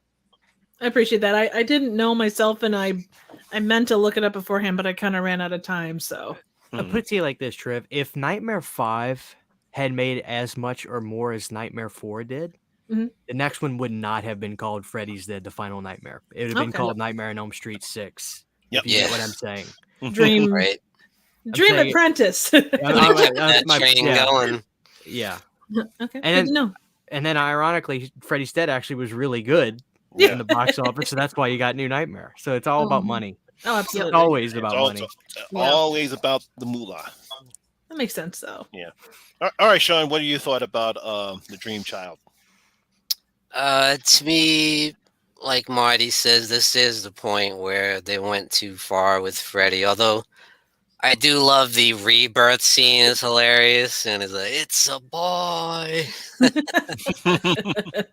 I love that whole scene, but that's probably the only scene I like with Freddy. To be honest, I feel like a lot of his jokes don't land, and it nullifies some of the serious things that the serious story they're trying to tell. Like what Jen says with the whole Amanda Krueger thing at the beginning, I really enjoyed that part of it. And that was dark and disturbing. You know, the 100 maniacs, and love the little Robert Englund cameo there too when he's one of the maniacs and that I attacker. always thought that was cool. Yeah, because I think Yeah. that was the first time we actually saw him in the film without the Freddy makeup. Yeah. Would not be the last, though. Would It not would be the not be last. last, but that was the first time he actually was in the film without his makeup on. Mhm. But then it's like what Marty said, you know, like what kind of movies it trying to be? Is trying to be a more serious, dark take, but then you see this goofy stuff with Freddy going on. It's like it's all over Whiplash. the place. Yeah, it doesn't quite work, you know. I do have a question. Like this, I'm being sincere. How is Bon Appetit bitch not as iconic as Welcome to Prime Time? I love Bon Appetit bitch so much. I'm not saying this, but Welcome to Prime Time is amazing. But I'm just saying I love And Bon it- Appetit bitch. And another thing is, I think the acting is noticeably bad. Like, like outside of Alice, I do like Alice, and I think she was even better in the fifth one. But outside of that, oof. Oh, I thought the Rough. black girl was amazing. I thought she was great in Yeah. this one. I don't have a problem, but I've heard people. In fairness to you, Sean, I have heard a lot of people say that a lot of characters do get on their nerves, but I don't have a problem with any of them myself. But then I really like this one, so I'm biased. Yeah, because I thought that the actress that Alice was I think it's one of the saving grace in the film is obviously the birth scene, because Freddy's just being Freddy with his films. It's a boy, and then you got the motorcycle death scene was one of the better death scenes that I've seen in the film. Other than another death scenes we'll talk about when we talk about our favorite kills, but I thought the acting was kind of so. I think it could be one of the reasons why I didn't enjoy the film as much, because none of the characters were as interesting as most of the. I think it's one of the reasons why I think A Nightmare on Elm Street is fantastic, because most of the characters are good, but just the first time I really didn't care about the characters dying. Yeah, I think that's one of the problems why I didn't enjoy the Dream Child. and it's funny, like how Christian was saying before about how in part 4, like Freddy was back anyway. That almost felt like the beginning with the whole baby thing. Like he's just playing a prank on Alice, like he's already back. That's the way I've always seen it. He's just messing with her, You can't kill him. He doesn't die. Well, He sees himself in the mirror. You tell me he's dead because of that? No, he's not. No, I did like the premise of that when she says, do babies dream? Yeah. And I did like the premise, because babies do dream, so that's the reason why he was able to come back. So I did like that premise. It made sense. I just thought some parts of the film were executed great, some parts were not. I for the record, I agree with what you guys saying. Like it is uneven, because it's gothic, it's a little bit darker. I like the makeup of Freddy in this one. It's kind of like it's like non-commercial Freddy's Dead look, right? He's a little bit more gross, but like it's not as intense, and he's funny, but the tone is dark. But it's like, damned if you do, damned if you don't. Are we gonna really try to make him scary? Nobody's scared of Freddy anymore. They want to, you know what I'm saying? Uh, They're not going to be scared of, like, I can imagine, Monty, if you saw this in the theater, you're not scared of Freddy by no, not 1989. anymore. You No. probably you were expecting him to have fun and do his thing. So it's uneven. There's zero denying that. You know, that's why I say it's a comfort movie. It's a dear old friend to me. You know, I agree. but I agree with this stuff, you guys. The black girl's awesome, Sean. Meet me halfway. I love her. She was a badass. I forget the actress's name. Yeah, I forget her name love too. her. Yeah, but I liked. Yeah, she was her and Alice, the only two characters I liked in the film.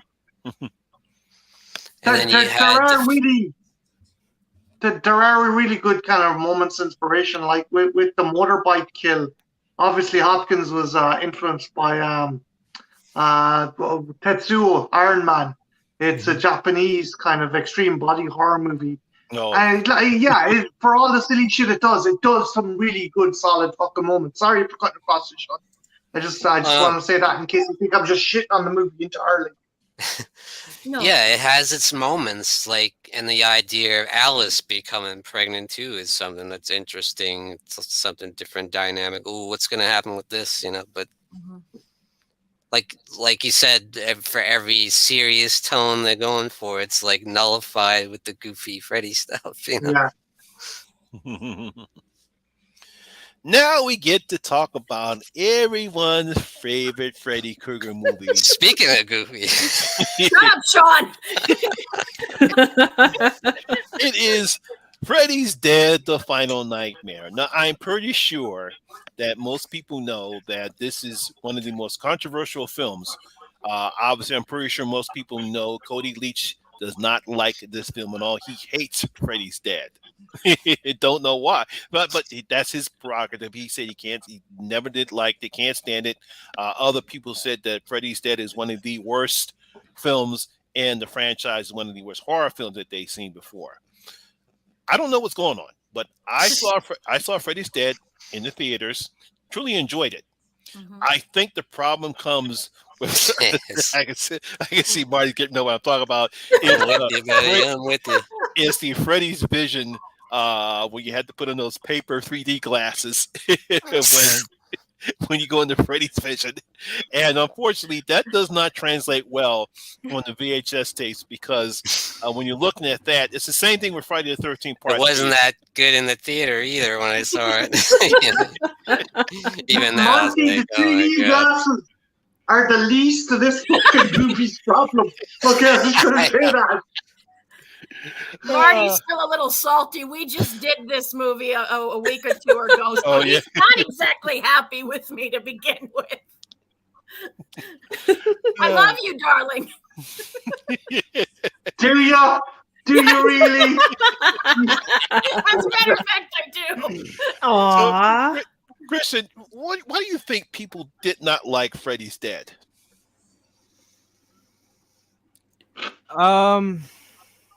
I mean, if you loved the first movie and the second movie and the third movie, it's totally different. Like, I get it. Look, I'll tell you again. This is my third time saying this. The music from the motion picture to Freddy's Dead is fucking amazing. Yeah. Fate's Warning, Iggy Pop, the Goo Goo Dolls, great tracks. You know what I mean? I'm Awake Now. I have a lot of respect for Freddy's Dead because it is I always get confused when people say, not that I argue with anybody. My opinion's no better than anybody's. But when people say it's not scary, well, of course it's not. They weren't trying to make it's like they're making a quirky Looney Tunes cartoon. And I'll tell you this, after I really got into David Lynch and Twin Peaks, like, I can truly see the quirkiness that Rachel Talalay was trying to do, because that whole scene where they have where the kids show up to that the festival, it's so quirky and weird. That's so David Lynch, and I have like a newfound appreciation for that now that I've gotten into David Lynch films. I love David Lynch now, but I have a lot of fun with Freddy's Dead, but it's literally like watching a cartoon. I will say that they definitely needed to make the entire movie 3D. One scene is really bizarre. I've never heard of that ever before, now or since. I have the Laserdisc, and that they have came with 3D glasses and you can watch it with that, and it's not fun, but it's not even like that true 3D. It's that red and green or the red and blue stuff. So they should have made the entire movie 3D. It's just so silly to me. I mean, I can't imagine any of you guys would be back in the day if the entire movie was in 3D, you would complain. To me, that sounds so fun. Could you imagine seeing a Nightmare on Elm Street movie completely in 3D? But no, it's not a movie I ever try to convince anybody to like. I just think it's super ridiculous, and I have a great time with it. They were self-imploding. It's Freddy's dead. They just were like, hey, Rachel Talalay and all the crew wanted to make a comedy, and that's what it is. So I love it, but it's not something that I try to defend to people. I have no desire to, quite frankly. Oh, the energy. Uh, All right, Marty. What did you like about Batten Freddy's down Dead? your hatches. Look, if people enjoy this movie, that's great. I will say I'm glad that this wasn't the last hurrah for Freddy, because if it was, I mean the fucking I'm being generous by saying the body count was 5 because 2 of the kills were flashbacks, but to have a body count of 3, and I know that the Elm Street movies haven't the biggest body counts, but I get what Christian is saying as well, because it is a comedy. This fucking thing is Tex Avery from beginning to fucking end. But there is nuggets of goodness. Like the last one, you do get glimpses into Freddy's past, and Robert Englund out of the makeup, I think, is actually far more terrifying. The character of Krueger when he was human, that would have been an amazing thing to explore. But no, we got fucking Breckin Meyer jumping around like the fucking Tasmanian devil, and you got that fucking power glove fucking thing. I get what Christian's saying. It was experimental. As Christian said, the bit with the fair, very Lynchian with these odd characters turning up. Although fucking Roseanne Barr and fucking fuck you, Marty. Fuck you. Right Fuck out you. of We had this discussion in Trash Bar. Fuck you. That's fucking awesome. I love that. You know I love that scene. Fuck you, Marty. Like, I just, honest to God, it was this movie. I wasn't bored. I'll give the movie this. I wasn't bored.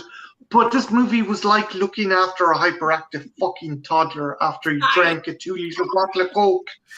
That's what this movie was, and I couldn't hack it. I am glad that it wasn't the last hurrah in the franchise, because if it had been, it would have been like, Christ, could there anything be salvaged from this? But again, if you enjoy this movie, more power to you. I just found this just fucking absolutely batshit annoying insane. You're cracking up, and Dan's cracking me up with. Because here's the problem, because obviously the Power Glove was tied into Nintendo's Power Glove. Playing with power with the Power Glove, and for some reason they decided to add it on to the movie. Unfortunately, the Power Glove turned out to be one of the worst things Nintendo ever came out with. I know, right? It's no Virtual Boy, Monty. That fucking Virtual Boy nearly killed people. Fucking giving cataract. Yeah. Jesus Christ. I've got one of those things. Oh man, because the scene cracked me up, because it's Freddy doing his great one-liners. They unplug the whatchamacallit, and he pulls out, "They forgot about the Power Glove." Yeah, but you see how over the top. Consider his reaction and her reaction. That's the audience. Like that. That's the audience for that movie.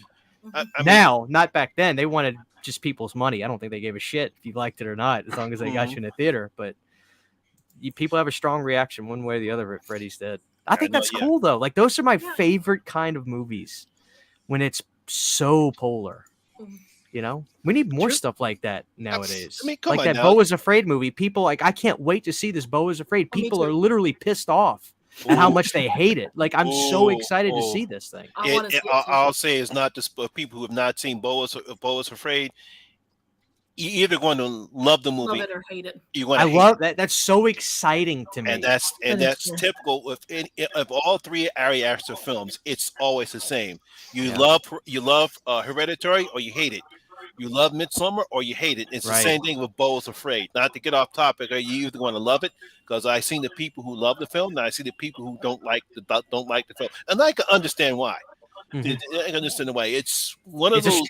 it's a strong cup of tea. It's because you really have to sit down and understand what Ari is trying to show in the film, and what Bo is experiencing. And that's all I'll say about that. But that's basically it. If you love Ari Aster films, you're probably going to love Bo is Afraid, and if you hate Ari Aster films, you're probably going to hate this film because that's the type of movies that he makes. All right, Triv. What do you thought about Freddy's Dead? I actually really like this one, and I don't know if it's the bad good movie lover in me or what, but I know this is probably gonna come off as super sacrilegious, but I love what they did with Freddy. I thought, and I know from if you're a Freddy purist, I can see being like pissed off at it because it's taking Freddy like pumping him up to 11, like filling him full of like meth or something and just going I mean that is essentially what it is. But on the other side of it, I do, we talked a little bit about expanding upon Freddy's story. That was really awesome. And I love the fact that they almost made Freddy kind of a virus in Springwood. The fact that there aren't any kids and all of the adults are just so destroyed. Yeah. The entire town, like that aspect of it, I loved. I thought that was so cool. Like it was just, I don't know. Yeah. That's kind of so. And Freddy as the Wicked Witch of the West. I mean, thank you. What do you say? What can you say about that? You know, the fact that they did like rear projection and they really did it justice to make it so you weren't lacking what it was. And I apologize, I'm leaning for some reason. You look sexy when you lean. Oh, well, you look sexy. I try. You look sexy.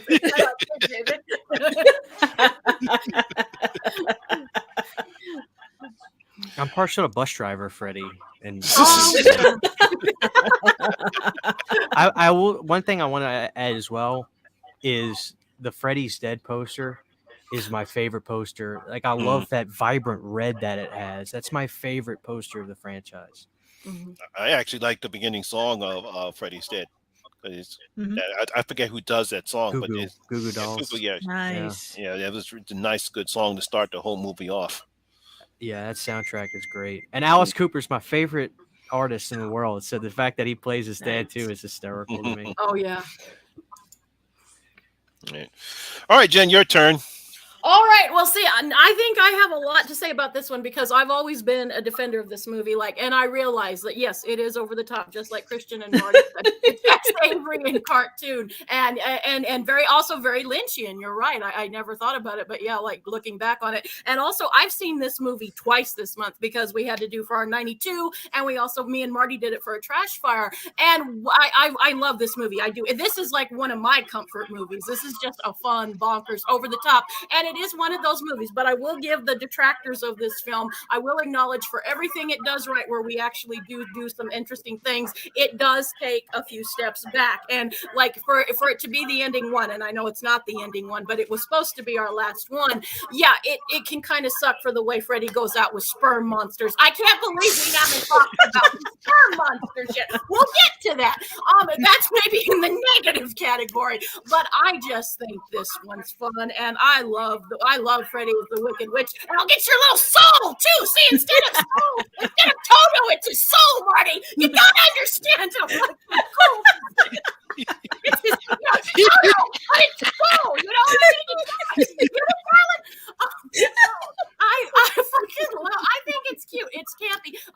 But also for some of the more, like, there isn't much in this film, but like Triv was saying, I like how wrecked the residents of Springwood is and how everybody's cuckoo for Cocoa Puffs. And we have the history teacher, saying in 1492, ocean, sailed the ocean blue. And then we go to the orphanage. I like that. And but I also like this cast of characters. While they're nothing extraordinary, I actually think these cast of characters are really fun. I like John Doe, and he doesn't know who the hell he is. And I like that we're building up that we think this is Freddy. He's Freddy's son. I really like that, and I love Robert Englund when the realization finally comes in. Oh, you think I'm your daddy?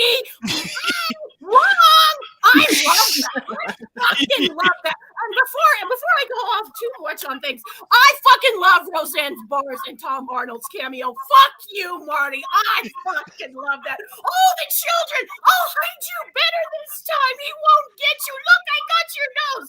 And then even Tom Arnold, who I'm not always a fan of, I love. Oh, Ethel, come on! You know they bring him. I just fucking love that scene. That scene gives me so much unadulterated. Like, fuck you. Fuck all the haters. It's an awesome scene. I will not die. I will die on this hill. But getting back to actually the serious stuff of it, I like the fact, like when we get Robert Englund actually as a normal human being. I do agree with Marty that this would have been interesting to really dive into that part of his past, but we don't, and that sucks. But the little bit of screen time we do have is amazing, and I like the dynamic with his daughter. I wish we would have gone a little more serious into that. And then the characters, granted the video game kid, Breckenmeyer, it's silly and over the top. I like Carlos, but the one thing I do like, and I was telling Marty this, and I'm sorry, I'm taking up too much time, and I'm probably boring everyone the fuck No, keep out. going. Keep going. I love the energy. I like and how when we get to Carlos's scene, how it sees in the dream world like it's where he grew up, and you knew he didn't grow up in a particularly pleasant place, and an abusive mother. That, again, it's a serious tone for such an over-the-top movie. And yeah, you could say that we wish we would have gone a little bit deeper into those aspects, but it's fun. And a lot of people like that scene with the chalkboard and Freddy's claws and all of that. It's a cool scene.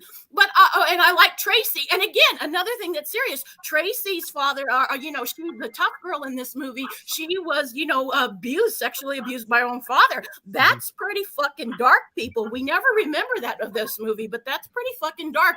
And I wish, we could have gone in a more serious direction, but she's really badass. She's actually one of my favorite, final girls, because I think she's a really badass character, and she's going to be tough, and she's not going to take any shit. And I like that. Like, this movie has problems, but I fucking love it. I think it's a fun one. Now, the sperm monsters, I can't really defend too much. Can't defend. And I apologize. I'm sorry. I took up too much time. I apologize, guys. I'm sorry. That's okay, Jen. but I can't defend the sperm monsters. But they're kind of cool. Like, in a weird way, they're charming. They're charming.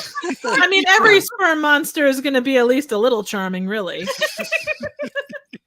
I mean, I don't know anyone who can really, but I mean, it's so bad, it's good. It's almost one of those things. It's so bad, it's good, and it would have sucked. But since this wasn't the last one, I'm okay with it. If this had been the last movie, I might have been a little more pissed. But since it wasn't, I'm like, okay, that was stupid, but it was kind of enjoyably stupid.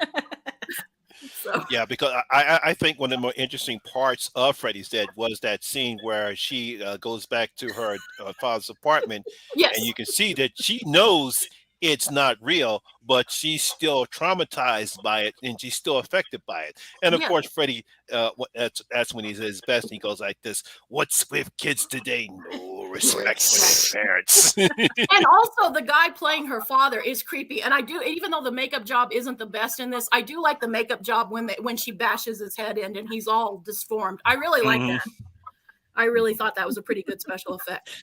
This is really random, but Dan says every sperm in parentheses monster is sacred. Oh man.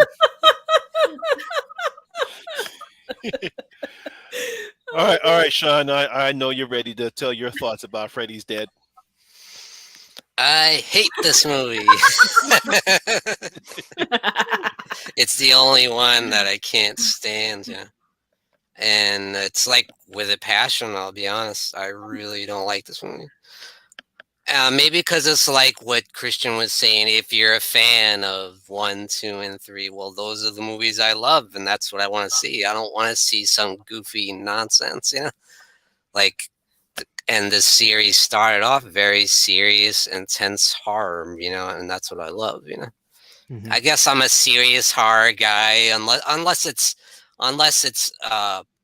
got comedy in it from the get-go, like Shaun of the Dead or something with even Evil Dead had some comedy from the get-go. But here it started out very serious, and by the time you get to Freddy's Dead, it's just a complete joke. It's like they gave up, even trying to be serious.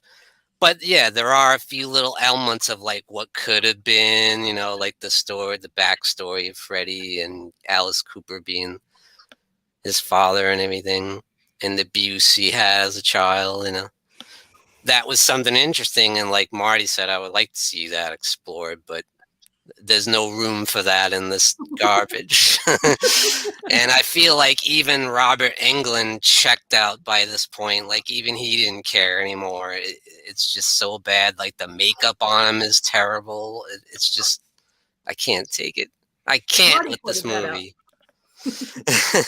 Yeah, because the thing with me when I first saw Freddy's Dead in the theater, and I guess I was intrigued because it was the first time we actually got a complex backstory of Freddy Krueger, other than the fact that he's the son of 1,000 maniacs. His mother was a nun. She got gang raped at a insane asylum, and then we actually see him growing up. He gets teased with the son of 1,000 maniacs, and then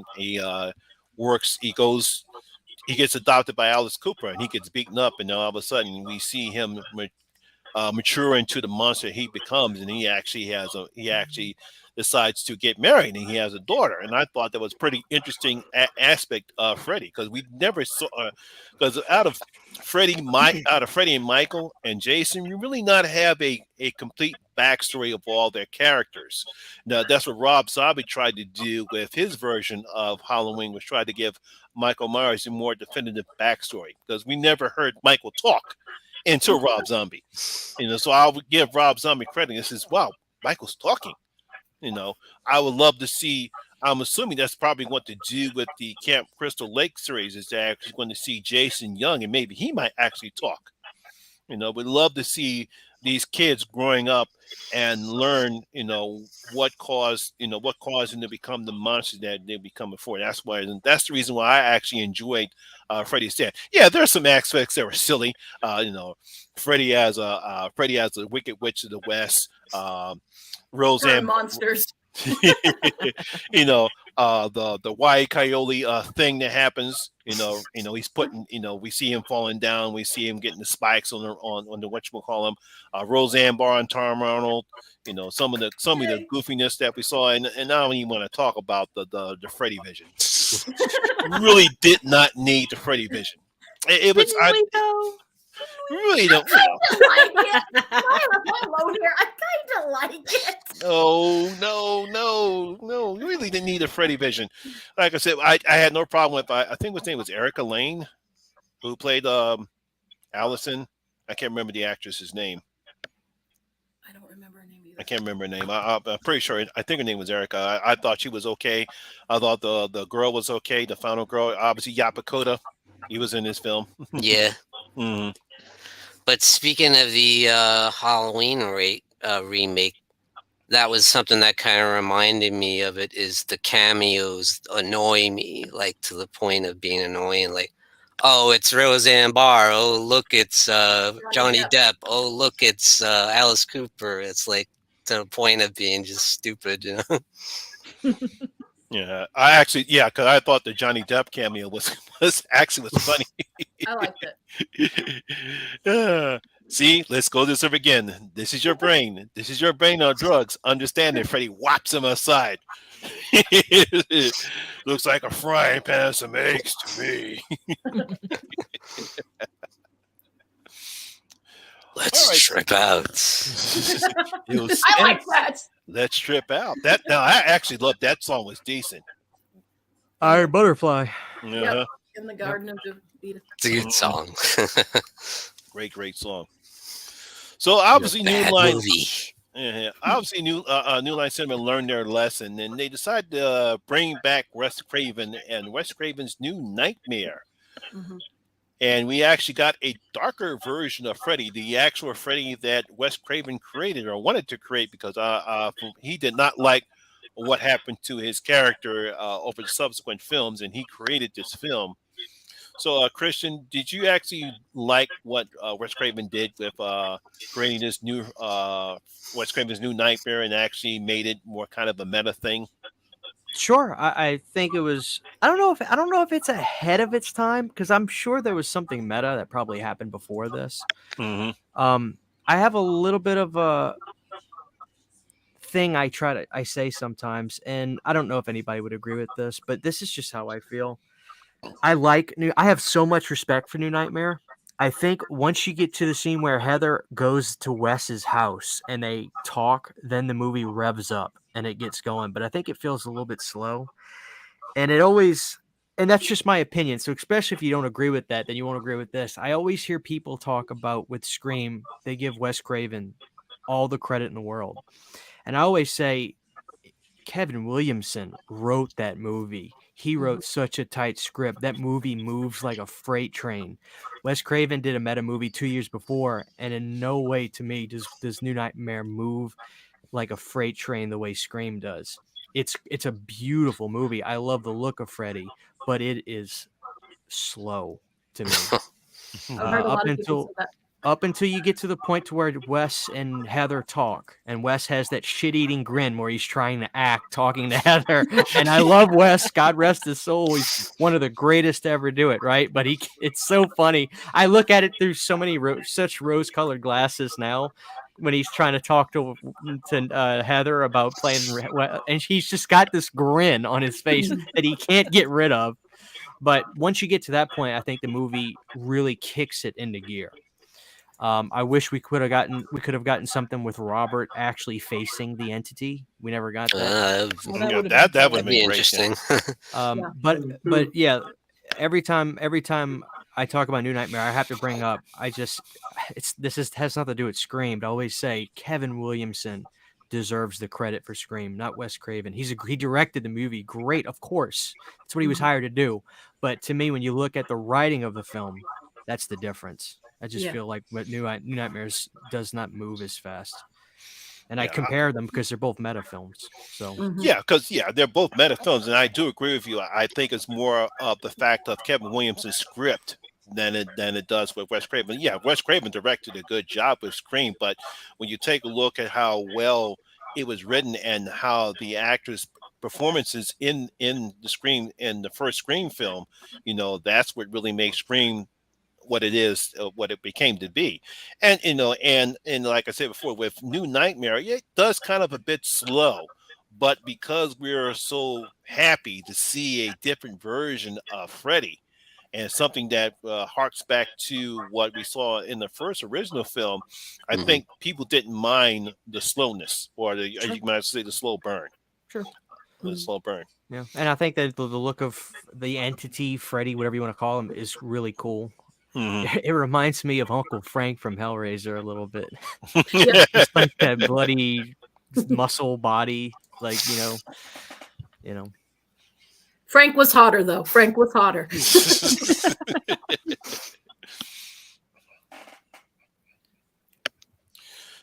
a possibility. It's a possibility that if somebody else directed Scream, I don't know if Scream would have become the franchise that it had if somebody else directed it. But I still think it's because it was mainly because of Kevin Williams' script. Now, again, like I said, it depends upon how the directors direct the film. Because I think To me, it's both. Without the two of them together, I think with if it wasn't for either of them getting together, I don't think we would have had it. Because you do need a director that can take what Kevin Williams wrote and make it appear on the screen as great as it is.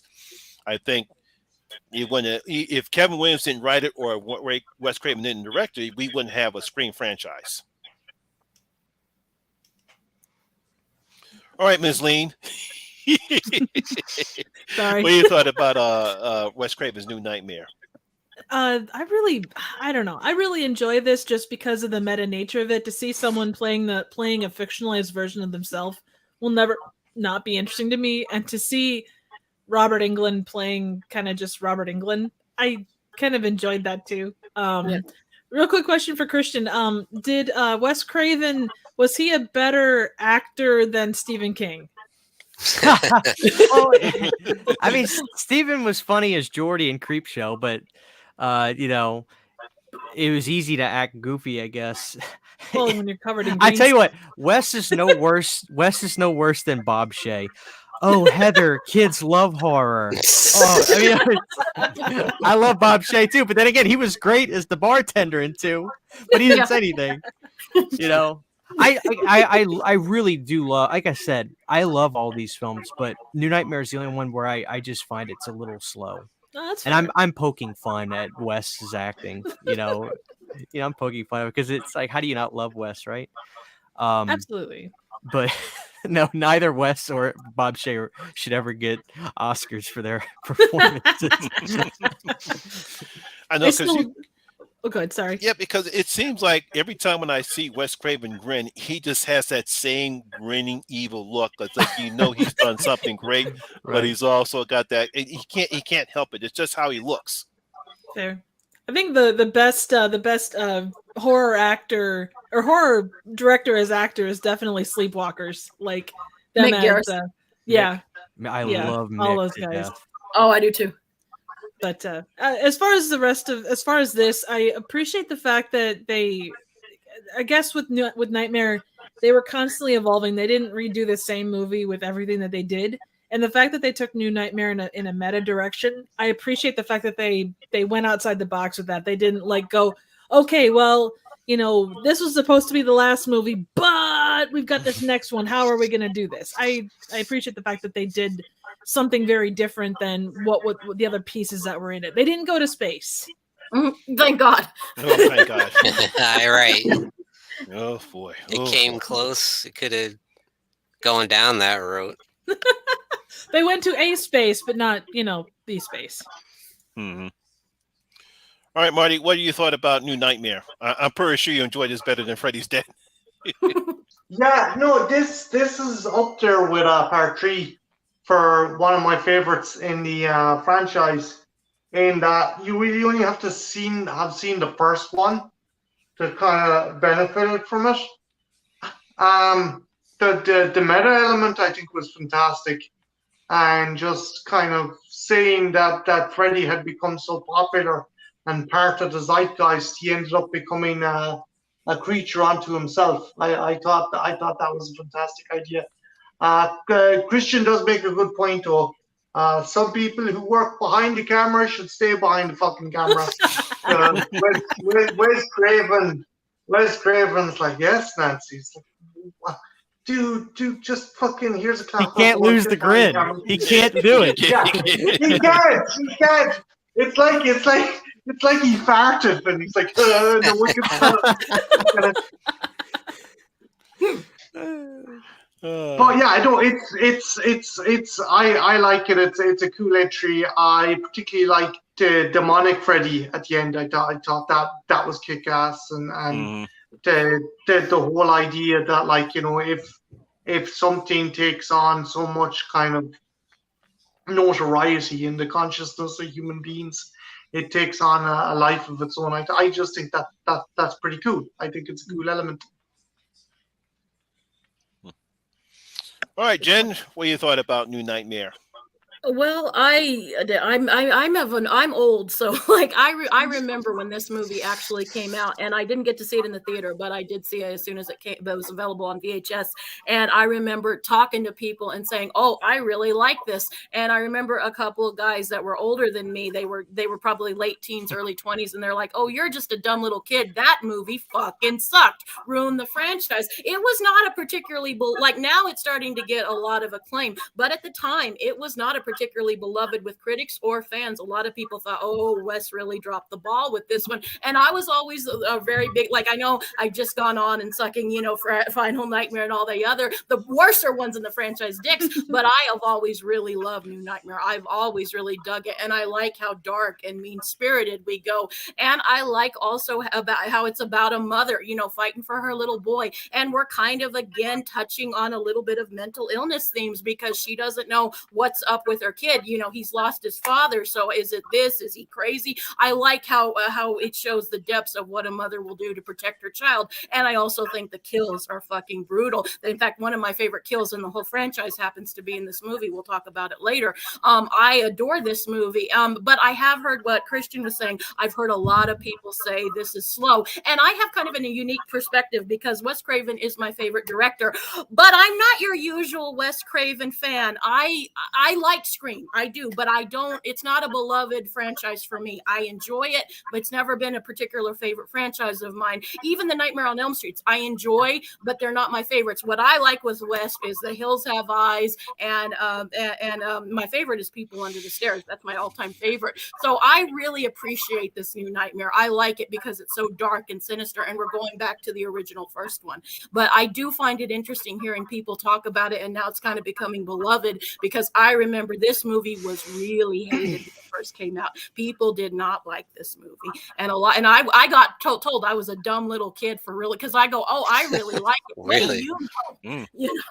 So I remember it, but this is, and I prefer it over Scream. When we're talking meta, and no disrespect to anybody who loves Scream, I totally get if you do, but this is more my meta kind of meta horror than I like Scream, think it's really great, but I'll take New Nightmare every time.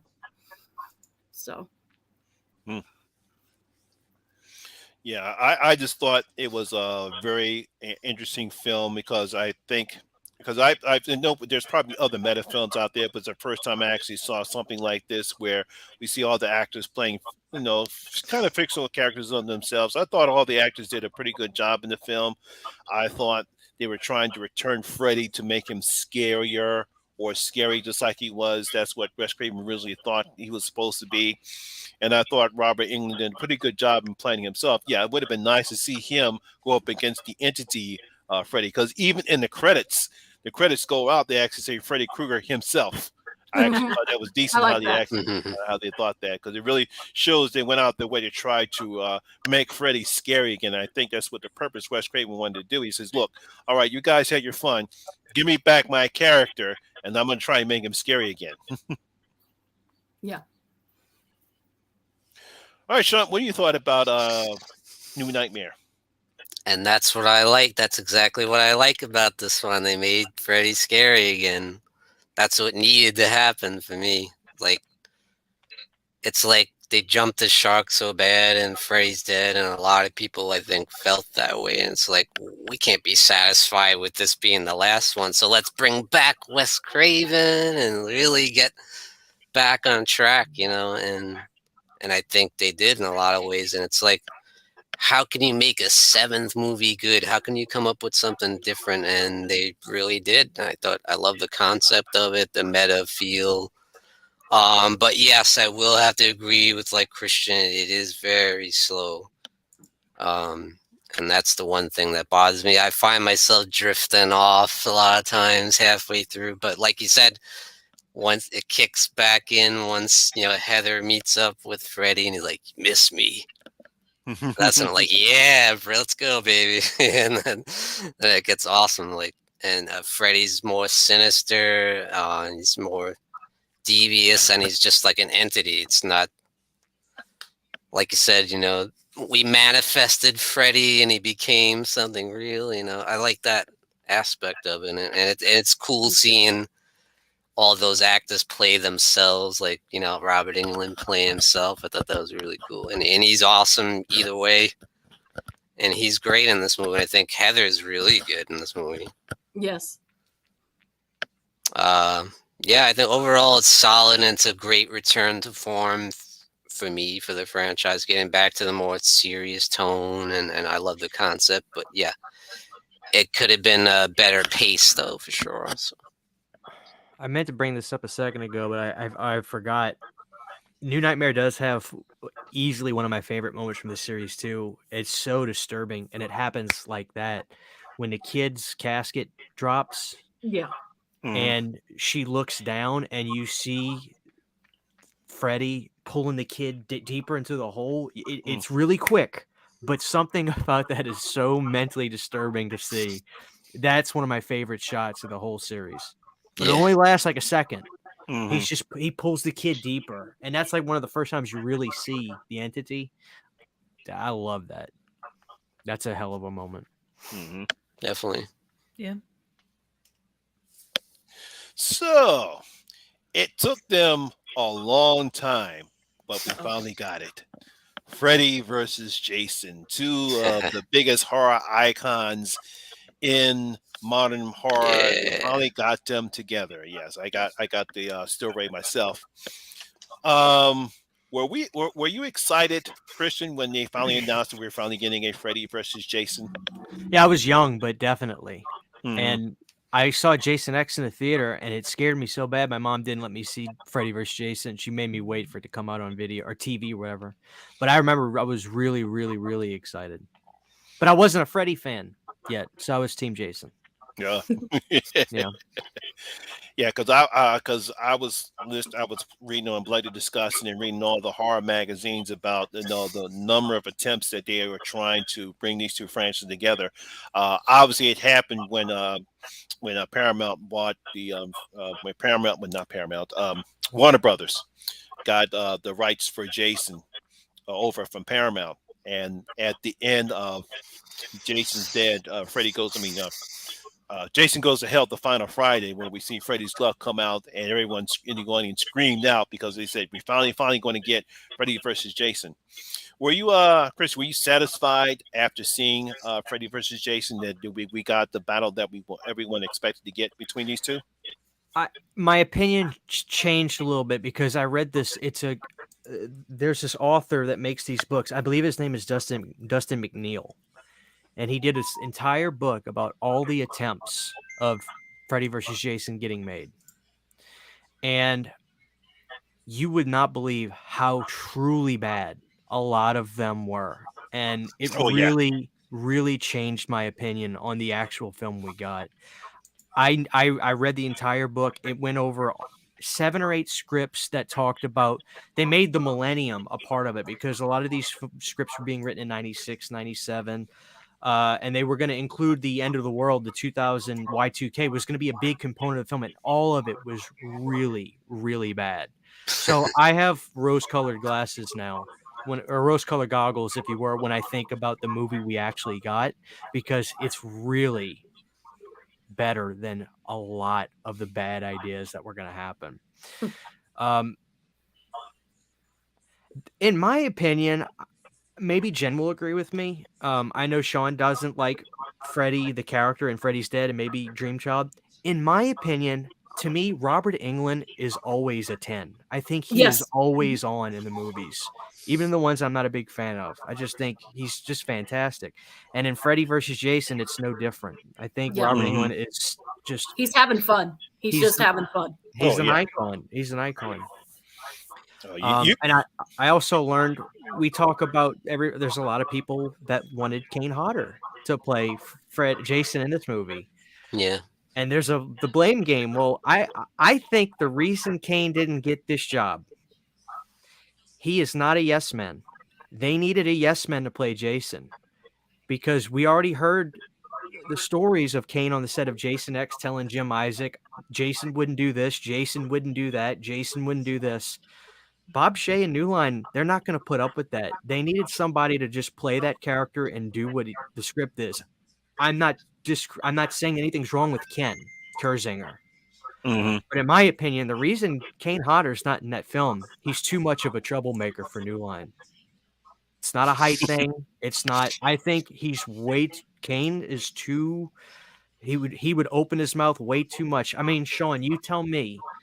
Do you think Kane Hodder would have been like, okay, so I'm supposed to act afraid of the water in the scene? Got it. No, he would not be cool with that at all. People don't talk about that. This is just my opinion. But that's why Kane Hodder's not in this movie.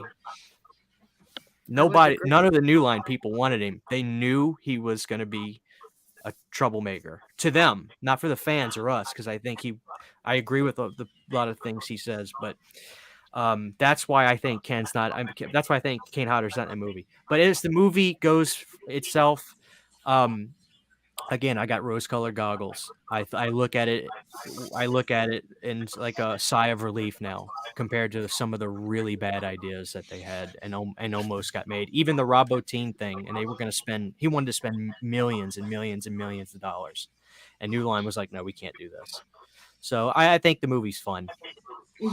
Oh yeah, it amazes me when you look back at all the terrible scripts that they had and some of the ideas that they had for Freddy versus Jason. I'm like, when you take a look at that and what came out, it's like they were going to do this.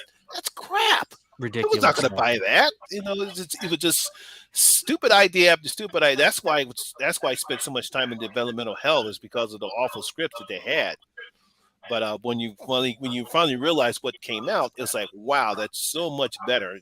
And which means they actually was glad that New Line Cinema and the people who made the film really were serious about making sure that you have two of the greatest horror icons since I would say from the old school, from Peter Cushing, Christopher Lee, and Vincent Price. I call them the original horror big names in horror, and you have Freddy and Jason finally getting together. You got to make sure that it's a film that all fans are going to enjoy, and that's what they succeeded in doing. Yeah. All right, Jib, what do you thought about Freddy versus Jason? Were you satisfied what you got in the film? This is a mixed bag for me. From like just a complete trash movie perspective, it ticks a lot of boxes. It's really gory. There's some over-the-top schlocky acting. Everybody is sitting there short of yelling lines, not in a bad way, just generally. Honestly, this feels so much more like a Freddy movie to me than a Jason movie. It's like they kind of tossed Jason in there as kind of like, oh, you need a villain. Here's Jason, do your thing. But that said, I did really appreciate the fact that when they had their big fights, it was very much a back and forth affair. And it feels like, to me at least, the first time Freddy is really up against someone who's his equal. Neither of them can die. It's a slugging contest to see which one, loses more limbs and, has their head chopped off more, All right. What about you, Marty? I love this movie. It was actually one of the better Versus movies. As you know, I'm a big Alien and Predator fan, and I think this done a far better job at having two icons face off. And I think they done a kind of clever thing. They done a Monday Night Raw thing where, like, okay, the first match, kind of Freddy wins it. Then the second match, Jason wins it, and then at the end, it's like an all-out fucking brawl. I think the comedy was good. I wish they'd gotten Jason Mewes. I guarantee you they meant to get Jason Mewes as that sooner, dude. Because there's a bit that always has me fucking chuckling. Dude, that goalie was pissed. I love that line. I know I shouldn't, but it's just it's so good. It's so cool. Again, I think Robert is in his kind of Dream Warriors kind of Freddy mode. He's not too goofy. He's still fairly sinister. That bit where Monica Keena goes into Jason's dream and like fucking Freddy is prowling around and she goes, "Aren't you coming?" Because "I'm trying, but the bitch is dead tired." It's like, yeah, that's great. That's funny, but fucked up. And I love that. I think that works. I think this movie, a lot of people kind of write it off as dumb schlock fun. It is, but it's well made dumb schlock fun. And I wish Alien versus Predator had kind of like fucking taken this approach, been a bit more warrior, not been as serious, and had more fun with it. I think this is a fun movie.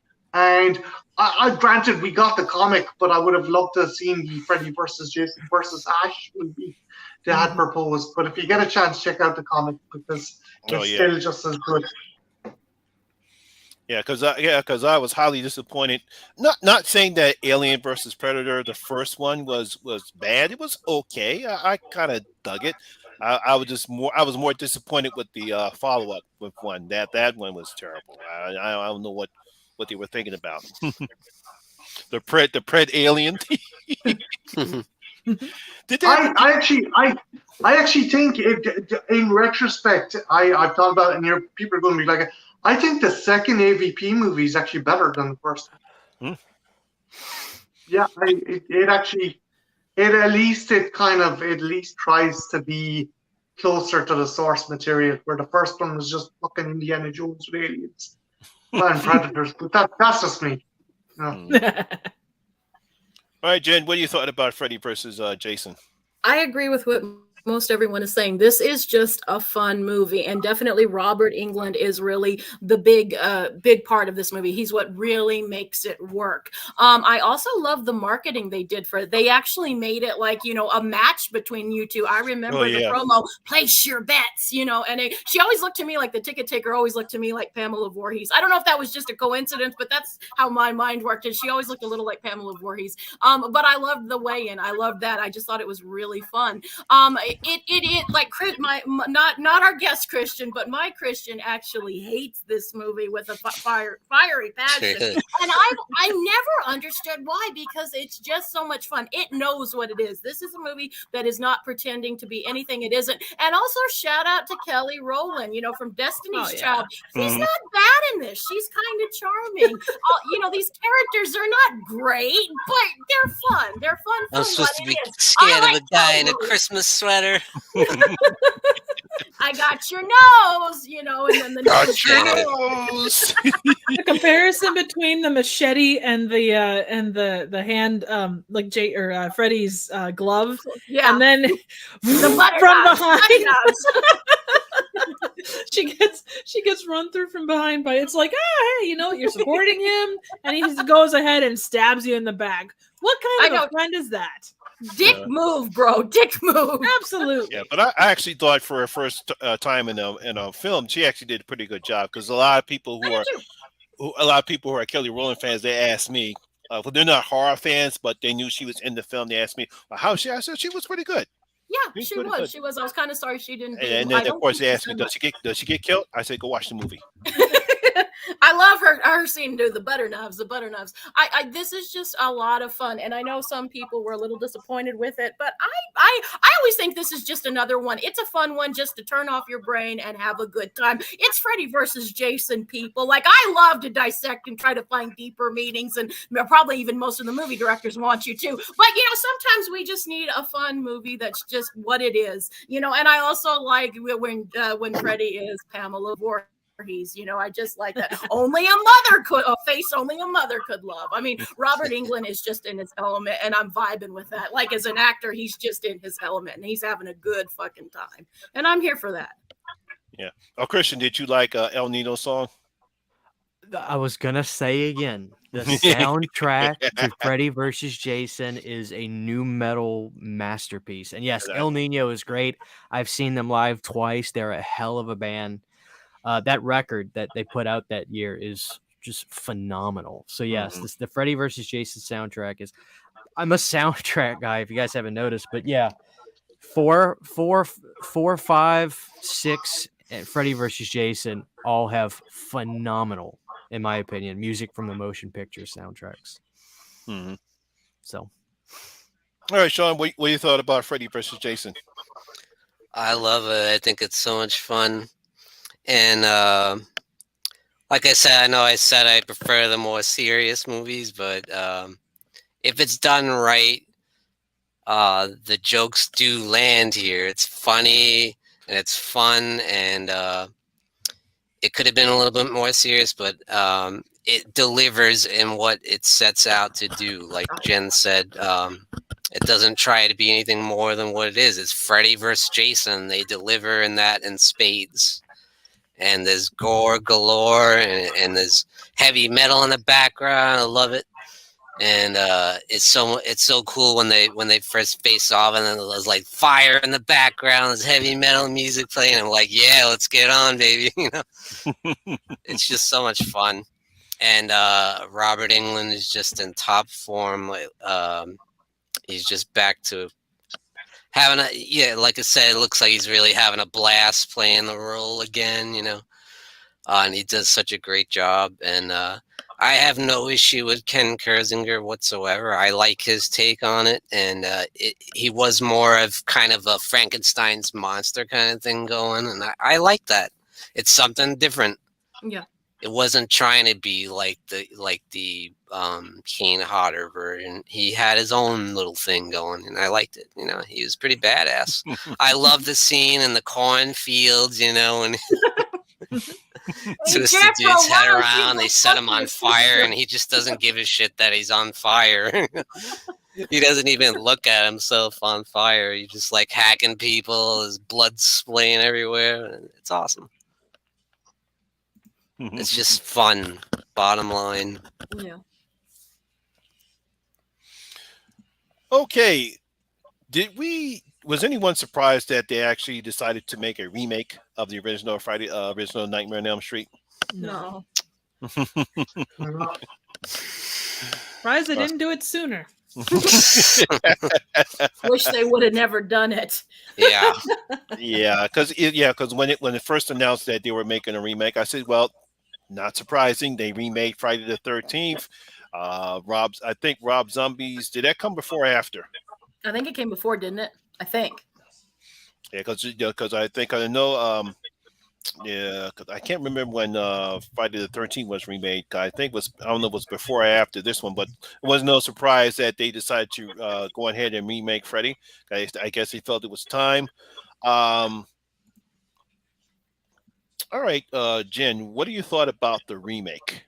Oh God, you've had to make me go first. Okay, I want to stress this very hard, and I never try to. And if is anyone out there who actually likes this movie, no hate to you guys. I will play devil's advocate and say I don't like this movie, but I will say it is not Haley's fault. Like it's the fucking script's fault. He is trying, and he makes it work. He had huge shoes to fill with Robert Englund, and he does a very good Nightmare on, She froze. Jackie Earl Haley's freezing her. Oh, sorry. Yeah, she's back now. That fuck wasn't supposed to be. I thought my internet was going to go out. But like when we kind of a psycho, we're doing kind of we're not necessarily a shot for shot, but a lot of the same stuff happens. Man, she's so passionate that she would turn to like a still. She scared the camera. Sorry.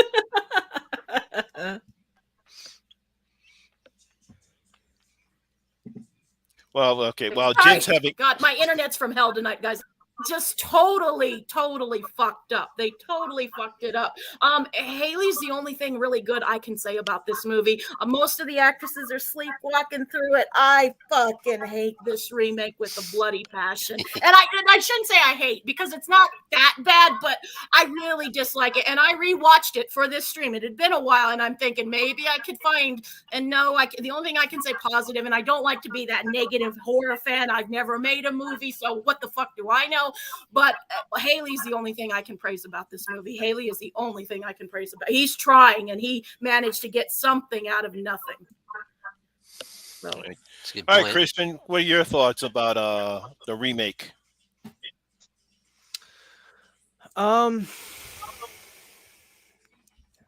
It's dead last. I'm willing to do I'm willing to play baseball with a Nightmare on Elm Street, meaning 3 strikes you're out. So we can try it again. There are days where I say to myself, there will never be another Robert Englund. He covered every bit of ground you could with this character. He's been funny. He's been scary. He's been evil. What else would you do? But then there are days where I'm like, I need one more. I'm sick of all these Halloween fans just throwing it in my face. They got all these movies. No, not really. I say that because the guy I do my podcast with is a Halloween junkie. But I agree. I just think the movie feels kind of computer generated. You know what I mean? It feels. The girl who played Nancy, I actually really like her. She was in a movie called Her that I really liked. But Mm. if the route to go was to make her the quiet, subdued type, I don't think it translated that well. And also, can we talk about the fact that they used a piece of, I don't know, spandex plastic they got from Ace Yes. Hardware, and it looks better than computer generated Freddy coming. I mean, they did this. They did a similar and here's what's interesting. In 1996, they did a similar 3D CGI ghost thing in The Frighteners, and that was Worked. 16 years before this. Enough. And that looked Yeah. better than New Nightmare, and then the Nightmare remake, not New Nightmare, then the Nightmare remake. So the CGI, it's so wonky to me. Yeah. It should be improving year to year, and sometimes it just doesn't. But with the Jackie Earle Haley, I like Jackie Earle Haley a lot. He is so talented, Mhm. but I don't understand like the fact that they wanted to go realistic and make his muscles tightened up because that's how burn victims are. I understand that I didn't like that approach. But like I said, I'll play baseball. That was strike one. I'm willing to go for 3 strikes, you're out. We could try it again, and let's go a different route. Let's try something new. But this doesn't do it for me. I will say though that there's no music from the motion picture really, but the music that the guy Steve Jablonsky, I believe, is the composer, did a really good job. And like there was a moment where they were gonna make Freddy innocent. Yeah, I like felt. that. But Yep. then they take it Yeah, away. that would have been, that was one of my kind of takes from it as well. That would have been one of the redeeming elements I found with that movie. Yeah, because I was thinking to myself, okay, maybe they could, and maybe in the next one, this is when I first saw the movie, mind you. When this happens, as this was playing out in the movie, I was like, maybe in the next one we're going to find out, or maybe in this movie we're going to find out Freddy dies, and the devil says, you give me your soul, you can get revenge. And he agreed to it. And I'm like, oh, maybe that's going to happen. And then though he ended up being a pedo. And again, that's old news. That's already what he was. So it's just like I felt like the one playing card that they had, they pulled it.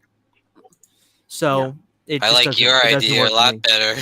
Oh yeah. It doesn't. Yeah. It What we doesn't. got. And it's, to me, cinema is cinema. It's fake. So the fact that he's a pedo and stuff, who likes pedos? Of course, nobody. But the fact that he was in the movie, I'm not upset that he was. I'm upset that that's old news. There was something you could do. Imagine he was innocent. They He kind was of innocent. cock teased it, and you kind of made you think that we're going to go this route, and then at the last second, oh no, he's a pedophile. No, that's old news. He already Yeah. was Yeah. that. So yeah, that was the one playing card I felt that they had, and I they actually- pulled it out of fear. Because I actually thought that they were actually going to do something different and say, "Oh, you mean Freddy was innocent? Wow, He I was like that innocent. idea. That He would have been sold great. his soul. Uh-huh, He that'd be sold great, it. but- That's something. Absolutely. Yeah. You It's know like what I mean? they assume that that's like a key, that at least from a studio perspective, maybe they thought, well, this is a key part of Freddy's character, and it's like, no, Freddy is all of this stuff. That part of it is, we don't talk about that or whatever. Yeah. And it would have been way more compelling because, like, what Freddy does is reprehensible, but then you'd kind of go, okay, wait a minute. If you were innocent and got torched by all these angry parents, you can play with something. You've got more stakes, and you can kind of, you not necessarily be on Freddy's side, but you could have a little more empathy and go, okay, he has a reason to be really pissed at these people. Maybe he takes it too far by taking it out on their children, but what better revenge? You've got a very more compelling story there. Yeah. True. Oh, Mhm. that ship has sailed. Yep. Yeah. All right. What about you, Marty? What do you thought about the remake? As Christopher said, they had one ace up their sleeve and they fucked it down the drain. If they had kept it that Freddy was innocent, that would have been awesome. That would have been something that really would have caught the audience off guard. As Yeah. regarded the movie itself, in comparison to this, fucking Freddy's Dead is an Oscar-worthy feature. this film commits the cardinal sin. I have a lot of problems with Freddy's Dead, but it's not fucking boring. This movie is a fucking snooze fest and a half. And it's bad fucking early 2000s CG, which Platinum Dunes were doing a whole bunch of horror remakes where we're fucking just shoveling these out like with digital blood and stuff. It was just, oh Christ. This movie was just a snooze fest from beginning to end. and even the awesome Jackie Hill Early couldn't fucking save this flick, and it was just a waste of time. It was just they had the IP. We'll do something with it. We'll try and make a quick buck, and that's all this movie was. A quick fucking buck. Yeah, I agree. What about you, Trib? Three things. First thing, I feel bad for Jackie Earl Haley. I can't imagine trying to fill the shoes of Robert Englund. I mean, to have the brass balls to try and take that on and to give it your own spin would be daunting. Like even with a good script, but one like this, I appreciate the hell out of him. Like he was amazing in almost everything he's done. Like Rorschach was an incredible character from Watchmen. But yeah, I've you could see those moments. Like there were moments where like that snarky, kind of Freddy, like where seemed like he was able to let loose a little bit and really channel Freddy. But then the rest of it just felt so like, oh well, this is a line I should say. Trying to give it the best he could, but it just came off like it was being spoken off of a cue card. And that's nothing. That's no shade on him. That's a shade again on the script. The second thing was, before Halloween, before the Halloween remakes, the most recent ones, with Evil Dies Tonight, we had It Ends Tonight with this, and I had to laugh. I'm like, oh god, that's kind of funny. And then I love the fact that Jackie Earl Ray was able to play, could act through cat makeup. Because I looked at him and it's like, oh my god, he looks like a cat. Either that or someone that's had way too much plastic surgery. He kind of looks like a turtle to me. I understand the makeup people wanted to make him look like he was an actual burnt victim, and it just came off wrong. It came off like a turtle. Pardon the pun, but it backfired because Jesus Christ, that was the dumbest fucking makeup I've ever seen. I was like, it's realistic, yeah, but it looks realistic, but it looks fucking stupid. I mean, if I'm burnt to death now, I hope I die instead of looking like that. Well, I mean, technically, Freddy did die. He just came back. Maybe that's what happens when you make a pact with the devil and come back. Get some scar tissue. The master of disguise. I'm gonna kill him now. Mixed with Freddy. Turtle, but Freddy doing it. That's a weird thing. No, I don't want to go there. Oh no, I just on the it ends tonight. I just had to laugh at the similarity of lines and how it, I don't know. I thought that was kind of a funny thing. Sorry, it's probably stupid. No, that's cute. Yeah, okay. Right. What about you, Sean? What you thought about the remake? Yeah, I agree with Christian. Soulless remake. It's one of those just forgettable remakes that you're not gonna remember 2 weeks from now.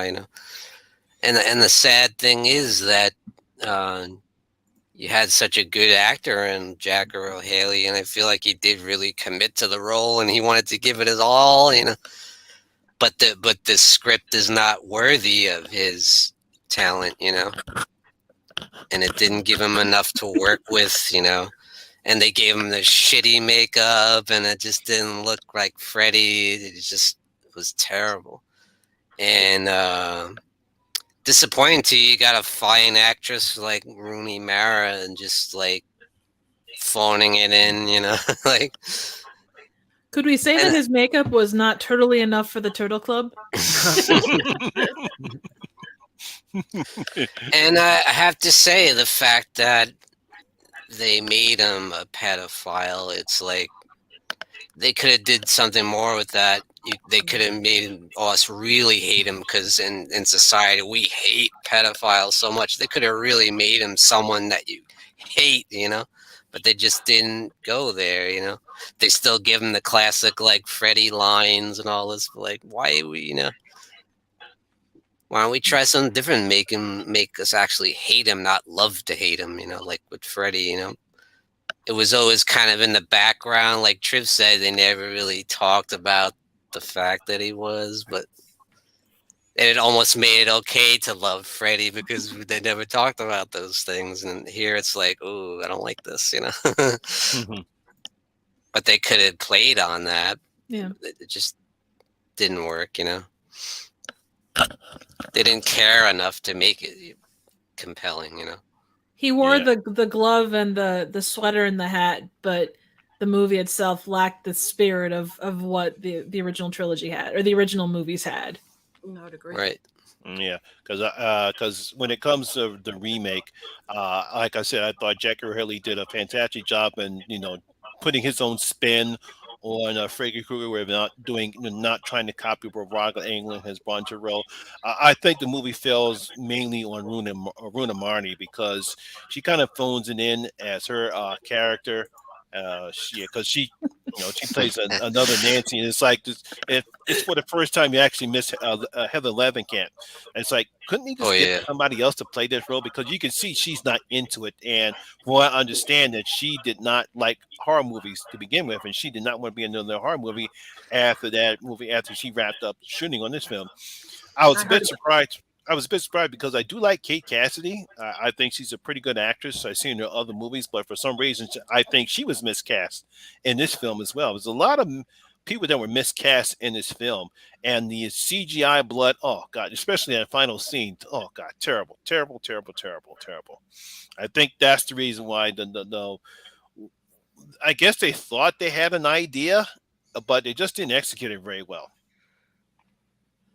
This is random, but the guy that played Jesse, like the Green Day look-alike with the eyeliner and stuff. Yeah. I had when he died, and not that, I don't know, his character especially, he was such an asshole. It's like I had a hard time feeling anything. It's like, okay, cool, he died, whatever. Yeah. Well, there was no time to even really. That was something Robert had talked about. Like, who are these people? Yeah. Who are these people? There's really no. Wait, Trip, that character died? I even forgot he fucking died. I just thought he fucking fell asleep and got taken to the It's not hospital. hard to I forget. completely forgot about that fucker. And Monte, I wanted to say, like, you were talking about Rooney Mara. Maybe she phoned in, maybe she didn't, and she doesn't like horror. But I think the problems are more rooted in the actual people that were in charge. Because guess what? Jamie Lee Curtis hates horror too. Oh yeah. She doesn't ever phone it in. She's a talented bitch. You know what I mean? Like, I love Jamie Lee. She can act her ass off. I think that's what they wanted, was this lifeless, introverted Nancy.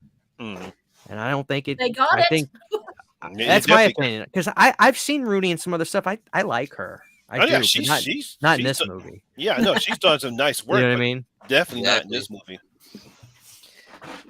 Yeah. All right, now we get to talk your favorite kills in the franchise. All right, Christian, where's your favorite kills in the franchise?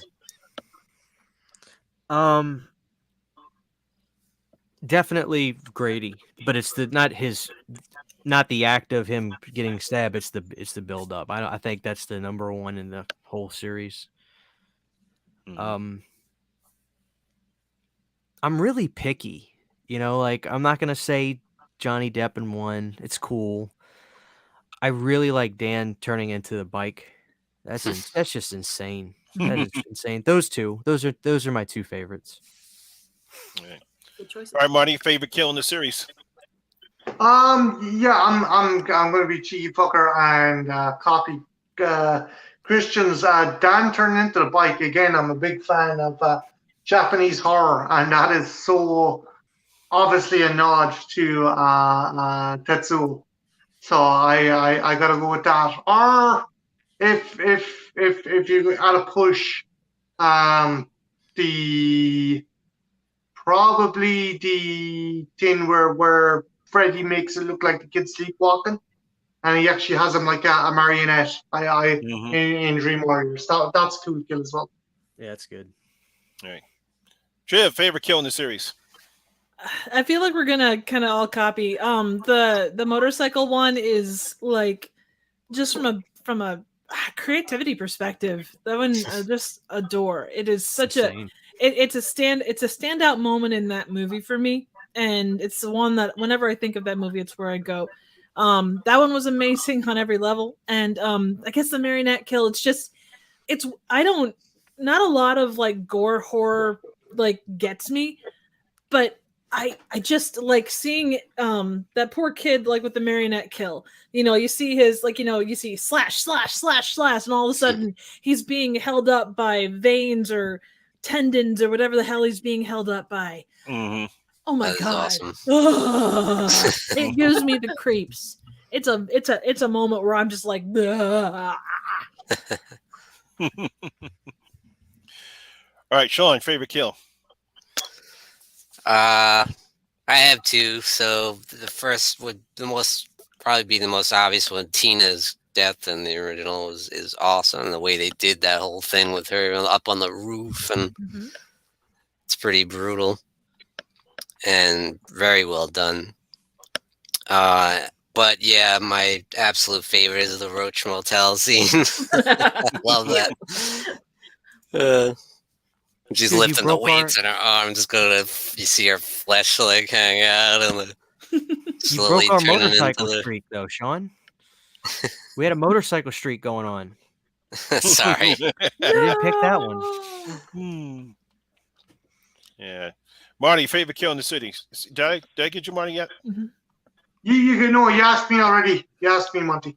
Oh, yeah, all right. Jen, favorite kill in the series. Come on, Jen. Well, actually, the one I like is it's kind of a cheating answer because while I do love Tina in the original, I like the callback in New Nightmare where it's Heather. I think because they kind of put that kill on steroids. While I love the original, there's something really Oh no! Somebody tap the screen. Blow on the cartridge.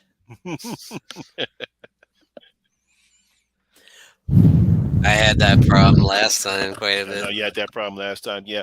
Mine would be the motorcycle scene because it's just wow. I never knew this was so loved. Sean, go watch that scene again, Sean. It's come on, just dude. It's just a great screen, and I just really thought they were going somewhere with the Dream Child with that motorcycle scene. But obviously the best step is the cockroach scene because it's that great. Is so good. It's so good, and then, of course, Freddy's favorite one-liner: "You can check in, but you can't check out." You get one of the best lines. You get one of the best deaths, the best special effects. Mm-hmm. Man, that's gross, man. When she turns into the roach. Guys, I have a question for you, and it's the one thing that's kind of always bugged me about the franchise. I love the kills and stuff, but some of the kills make sense. Where one kid, it looks like he hung himself. And like another thing, it looks like he killed his girlfriend or looked like she died from an asthma attack. But the Roach Motel one, the guy turning into the bike, what is the coroner thinking when these bodies are like, what? Why does she look like a giant cockroach? Why is this guy fused to his bike? Why is this person a character in fucking comic book strip? What's going on? That's like, I know they're killed in their dreams, but what's the body looking like after this? Yeah. Well, you see, you get kids on the drugs and booze, and the combination turns them into a motorcycle from 1972. The cockroach girl, they just probably found a big hunk of flesh on the ground. There's really nothing there. I can hear them say, "What the hell?" You know what it does? In Airplane where Lloyd Bridges is like, I picked the wrong day to stop sniffing glue. I picked the wrong day to stop doing whatever. Classic. Yeah, that's essentially, they look at it and go, I picked the wrong day to stop sniffing glue. All right, the last point that we're going to talk about is the future of this franchise. Where obviously, because they're still talking about making a new remake. Christian, where would you like to see this franchise go, and who would you like to see play Freddy Krueger? More importantly, I want some goddamn 4Ks or Blu-rays. Like that's right, what I need. You know. But to answer your question, I don't know, Monty. I mean, you tell me. I mean, like, you know what I mean? Like you know what I mean? Like, seriously, because I'm not saying that another good one can't happen. How do you top Robert Englund? Because he's got time on his side too. Like, those movies only get more and more fans. You know what I mean? Maybe we don't. I mean, are you okay with that? I'm fine with that. I can enjoy those movies and be happy. You know what I mean? Like maybe I don't need another one. That's a good point. That's how I'm feeling today. Maybe not tomorrow, but today that's how I'm feeling. So maybe we move on. Jen has rejoined us. I'm sorry about that, guys. Living in middle of New Mexico, horrible internet. All right, Jen, what do you would like to see the franchise? Where do you think the franchise is going to go, and who would you like to see play Freddy Krueger if they ever do decide to make a new Nightmare on Elm Street? I'm going to be an old curmudgeon and say nobody.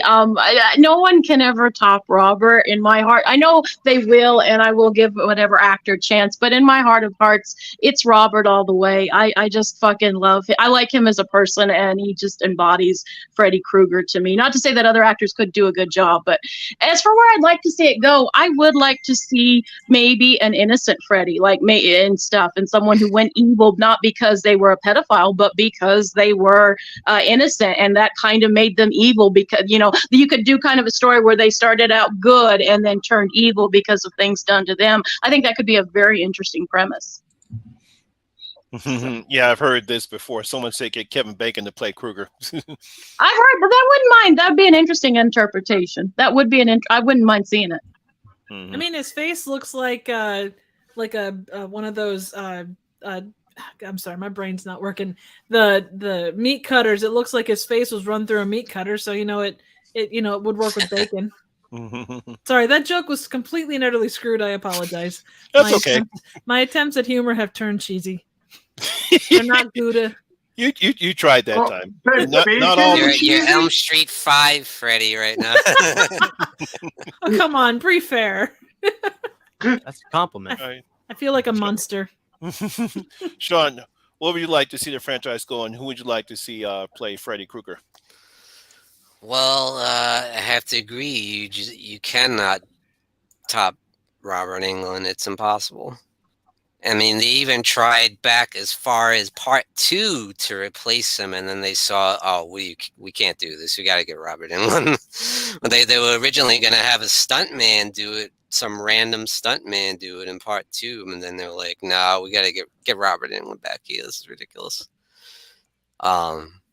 So if they were going to do another one, I don't think they need to, but if they're going to, I want to see Robert Englund do it one last time and do it like, Halloween 2018 style, because I think that would work even better than 2018 if you bring back like Nancy, Heather Langenkamp, and all that,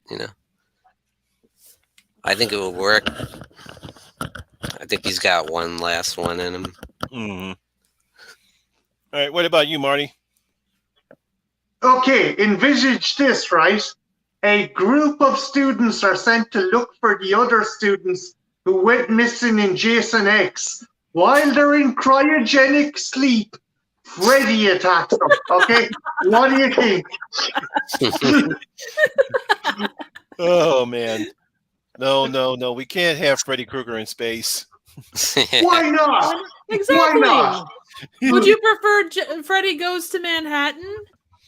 I'm the real Rocket Man. I honestly, I don't know. I'm kind of with Christian on this. I think unless Robert comes back, which he kind of did in the Goldbergs, put the franchise to sleep. Or controversial opinion, and I know some actors have actually signed off on this. Maybe use AI technology to actually replicate both England's face and voice. Hey, that's what they've been doing lately. Yeah, I'm just throwing it out there. Although I think my Freddy in Space stories are pretty cool. But anyway,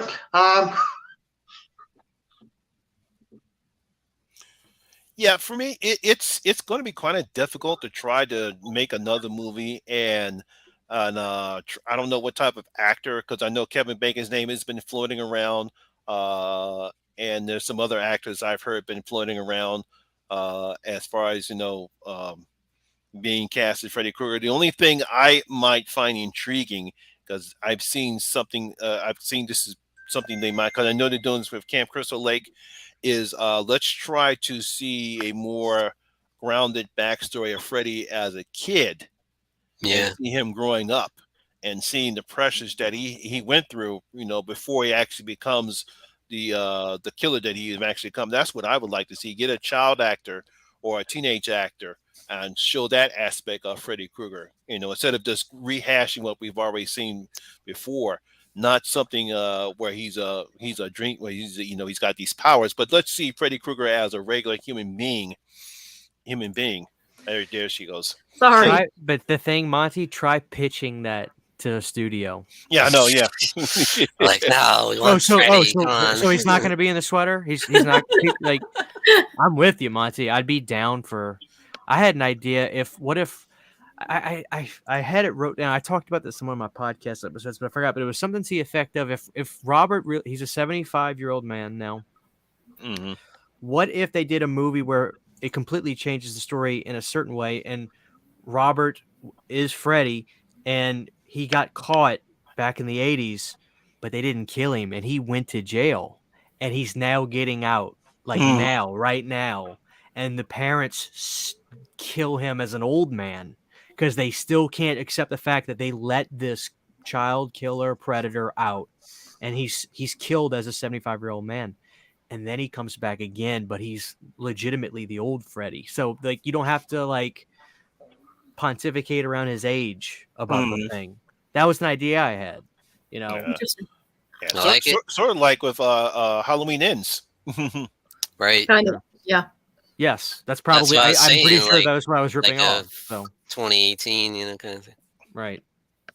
Does he be old? And then by the third movie, he'll be in a cave, and Oh boy, wouldn't want to bring that up again. sorry. That's okay. Yeah, well, that's basically what we have right now when it comes to the Nightmare on Elm Street series. Obviously, we all know Freddy he's always been my favorite of the big three. He's my favorite Halloween slasher. When it comes to slasher, he's my favorite slasher. And whatever the future holds for Freddy Krueger, and I'm pretty sure New Line Cinema will probably do something because it's their IP, and I'm pretty sure they're going to do something because cash rules everything around me. Okay. I knew Brad was going to make a point about this. You know what you do? You take Freddy's glove, have that be sentient, and follow that on all kinds of Freddy's adventures. glove instead. Yes. Put it on Thing from the There Addams you go. Family. There you go. I love it. That'd be a hell of a movie. No, we want to bring the that glove up. possesses anyone that puts it on, or something like that. You know what? You have that. You do like a versus movie, and it's that versus Ash's chainsaw versus the machete versus whatever other things, and call it good.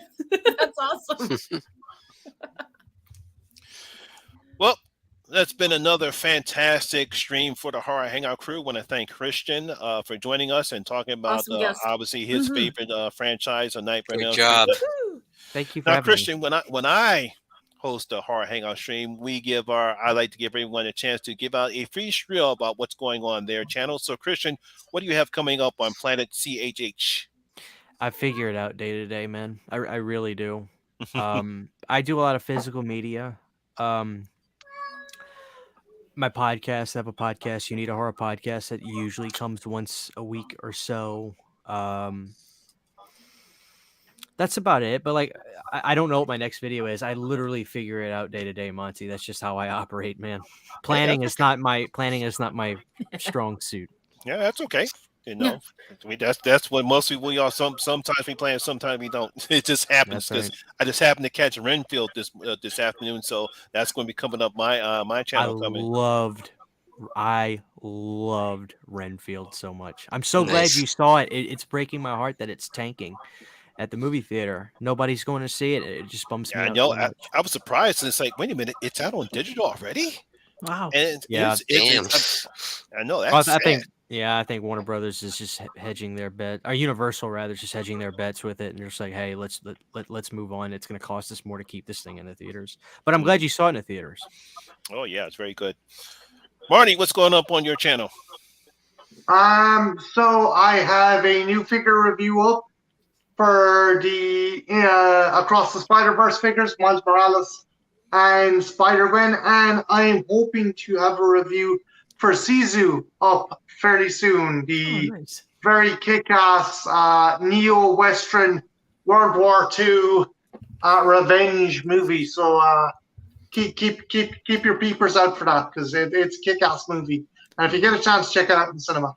It's badass. All right, trivia. What's coming up on Trivia Theater? So I have a brand new theater that I've yet to break in properly. First movie is coming up over there.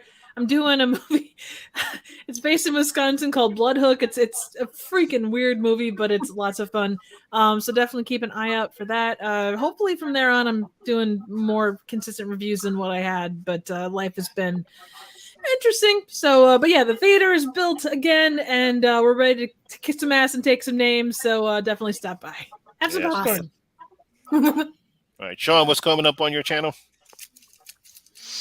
I want to finish up the Elm Street series. Honestly, I want to do 5 and 6 and New Nightmare and all that, because I haven't got to those yet.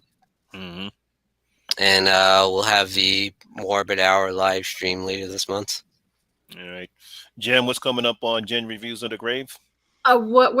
Christian and I will be reviewing another movie called Unseen. And a lot of people haven't been talking about this, but it's a fun movie. It has a few problems, but the funness overweighs the problems. It's a good movie. And also right now, our latest video is, if you want to know what Christian and I think are the best of 1992's horror, we do have a video up on that, and it's interesting. I give some interesting takes on a couple of movies, and so does Christian.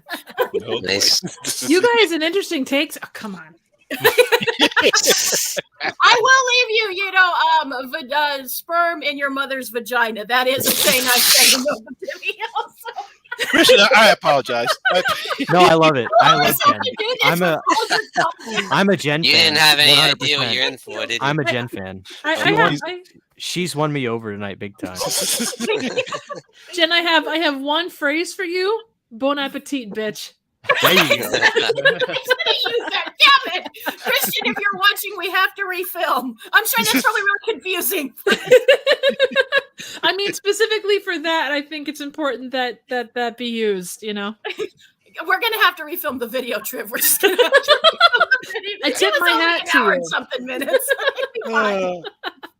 Jen, I tip my hat to you. Oh, thank you. Thank you. It's the lean when you're doing it, because you look a little sexier. You always look sexy. But the lean thank is you. Kind of, I Jen's got the body, but Marty's got the brains. Thanks, Sean. That means a fucking lot. I'm so fucking stick my head in the toilet now.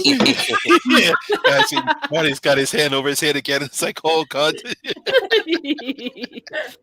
Marty, is your head red from where your hand constantly sits? There is an imprint appearing, all right. And I'm not even in Ireland yet, so God. Ireland will never be the same. All this leading you're doing is reminding me of my clubbing days. Well, I try. I'm doing my night at the Roxbury. Don't hurt me no more. Yes, as I stated before, I saw Renfield today, so that I have that review coming up. My little got behind on my 70s horror films from the series. I'm getting tired.